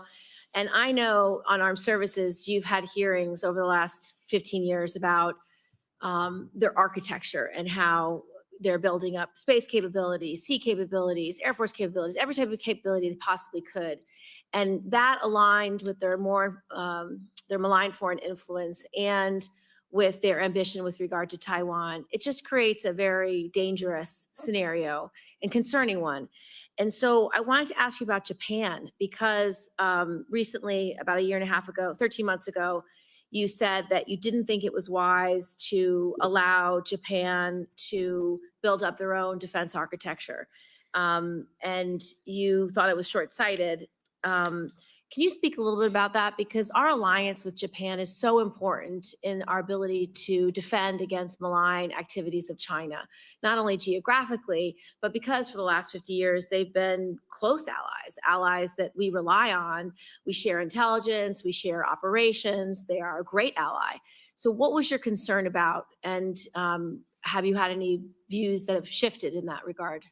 Yeah, thank you for the question, Senator. I agree. Japan has been a strong ally of the United States in a different capacity as a member of the Hawaii National Guard. I've gone and conducted training missions in Japan with the Japanese Self-Defense Force. Their forces and their constitution has been primarily focused on self-defense. The concerns that I had raised previously had to do with really looking at the bigger picture of the context of the history with Japan and China and recognizing the implications of how this kind of shift from a self-defense posture that Japan has had constitutionally to a more offensive posture could result in escalation. And given the history, we need to acknowledge what the ramifications could be to our own security interests. And that's something that I am looking forward to being able to provide to all of you and to the President, if confirmed as Director of National Intelligence, is that in-depth analysis and assessment so that various policies or actions that you all or the President are considering are fully thought through, given that broader context of nuance of history and the complexities that exist within the Asia-Pacific region. Having grown up there, I'm very familiar with. But you do Thank you, Senator Gillibrand. Senator Kelly. Thank you, Mr. Chairman. Colonel Gabbard, when Russia was denying Assad's use of chemical weapons, they accused the U.S. of supporting terrorists. This is a line that Putin used frequently during the Syrian civil war as he supported Assad. Syrian officials made similar comments. They did it repeatedly. They did it in public. They did it at the United Nations.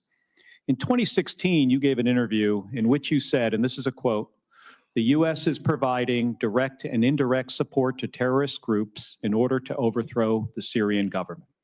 And in 2019, on the Democratic presidential debate stage, you said of President Trump, this is a quote, "This current president is continuing to betray us. We were supposed to be going after al-Qaeda, but over years now, not only have we not gone after al-Qaeda, our president is supporting al-Qaeda." So I'm interested to hear, what was your goal in saying these things? And did you consider, before saying them, the motives of Iran and Russia, what their motives might have been before making these claims? Senator, as someone who enlisted in the military specifically because of Al-Qaeda's terrorist attack on 9/11 and committing myself and my life to doing what I could to defeat these terrorists, it was shocking and a betrayal to me and every person who was killed on 9/11, their families and my brothers and sisters in uniform. When as a member of Congress, I learned about President Obama's dual programs that he had begun really to overthrow the regime of Syria and being willing to, through the CIA's Timber Sycamore program that has now been made public, of working with and arming and equipping Al-Qaeda in an effort to overthrow that regime, starting yet another regime change war in the Middle East. DoD train and equip program, again, begun under President Obama, is widely been known, looked at and studied, that ultimately resulted in over $500 million being used to train who they called moderate rebels, but were actually fighters working with and aligned with Al-Qaeda's affiliate on the ground in Syria, all to move forward with their regime change and not acknowledging what was obvious at the time and what has unfortunately borne true, which was that a regime change war in Syria, much like the regime change wars in Iraq, the toppling of Gaddafi and Mubarak, while these are all dictators, would likely result in the rise of Islamist extremists like Al-Qaeda taking power. I shed no tears for the fall of the Assad regime, but today we have an Islamist extremist who is now in charge of Syria, as I said, who danced on the streets to celebrate the 9/11 attack, who ruled over Idlib with an Islamist extremist governance, and who has already begun to persecute and kill and arrest religious minorities like Christians in Syria. I understand. Why that should be acceptable to anyone is beyond me. It shouldn't is be. certainly And I not in our understand, and interests. I appreciate your answer and thank you. My concern has to do with the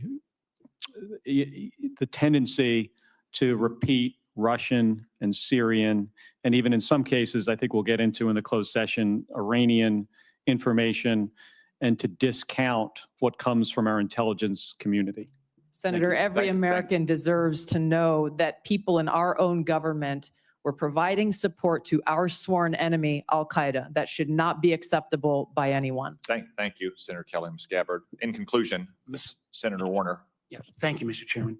You know, one of the things I love about this committee, and I know folks who are here for Ms. Gabbard may not fully realize, but this has always been a bipartisan committee. And you know, my friend Richard Burr, who said we always kind of followed the truth. One of the things I was always proud of in the very challenging Russia investigation was, you know, people would come in, they didn't know whether the staffer was a Democrat or Republican, because we were all looking out for the same thing. Ms. Gabbard, I support and commend you for your service.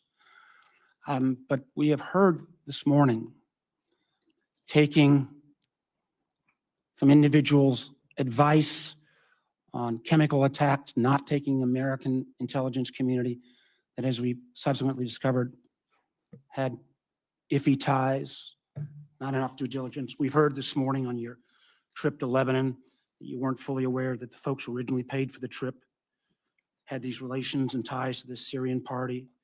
I know I've asked you, and I understand on the trip that you said you met with Shia religious figures and you didn't know who were there, who they were. I can understand that, although I can't imagine Shia religious figures that in the Bekaa Valley that didn't have ties to Hezbollah.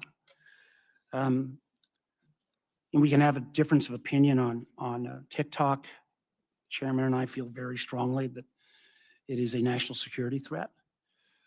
On 702, I'm candidly confused. I thought you answered Senator Wyden, you're in favor of a warrant. Senator Cornyn, I thought you backed off of that. And then on Edward Snowden, you won't back off of Brave. You won't back off of your legislation. You won't call him a traitor. And I think again about this is being watched by our allies around the world. I think even RT's been tweeting about it today, blasting me. and the men and women of the intelligence community. I don't know how they're going to have confidence that if under your leadership, if somebody else stepped out, that you wouldn't take the same position that you've not walked away from on Mr. Snowden. So I guess my last question, this is one I think was in some of the press, and I believe you and your husband took a trip to Rome last summer. And I'm not talking about the conference. I think you didn't ask who paid for the trip. I just want to get this off the record right now. Not if you and your husband reimbursed, but did you pay for the trip in the outset, or? There was who a made the booking? nonprofit organization that was coordinating with the Vatican to set up this meeting that was centered around peace and security interests in the Western I'm not Hemisphere. going to go into, that I paid just for want the to trip. just make sure, so you didn't understand your trip was paid for by a gentleman named Pierre Louvarier and the Clementi Foundation? The nonprofit, Okay, my I just think understanding, this- was there is paid extensive records paid of- for the trip. Mr. Louvarier has enormous ties to Konstantin Malovov. I'm mispronouncing his name, but who is somebody that America has sanctioned. I imagine we can get into this in the classified hearing, but again, the due diligence that's required before you take these trips or make these assumptions is something that I find very troubling. Thank you, Mr. Chairman. Thank you, Senator Warner. I would also note that that same New York Times story reported that there's no indication that Ms. Gabbard did anything wrong on that trip. Ms. Gabbard, thank you for your time and for your testimony. Thank you most importantly for your service to our nation. As I said at the outset, it's no secret that this nomination has generated more attention and interest than most nominees before this committee. We have received a large number of statements, letters, and other such materials in support of and in opposition to Ms. Gabbard's nomination. I will submit all of those for the record. For the benefit of senators, it is also my intention to hold a committee vote on Ms. Gabbard's nomination as soon as possible. Therefore, for planning purposes, any senator who wishes to submit questions for the record after today's hearing, please do so by close of business tomorrow. That is Friday, January 31st, 5 p.m. Eastern Time. Now, let me explain what will happen next. Committee security and Mrs. Gabbard's security will escort her and her immediate party out of this room through the door behind me.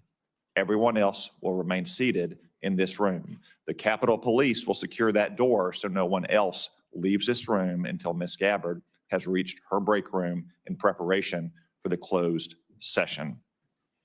We will convene in that closed session in approximately 30 minutes at 1:10 p.m. This open session is adjourned.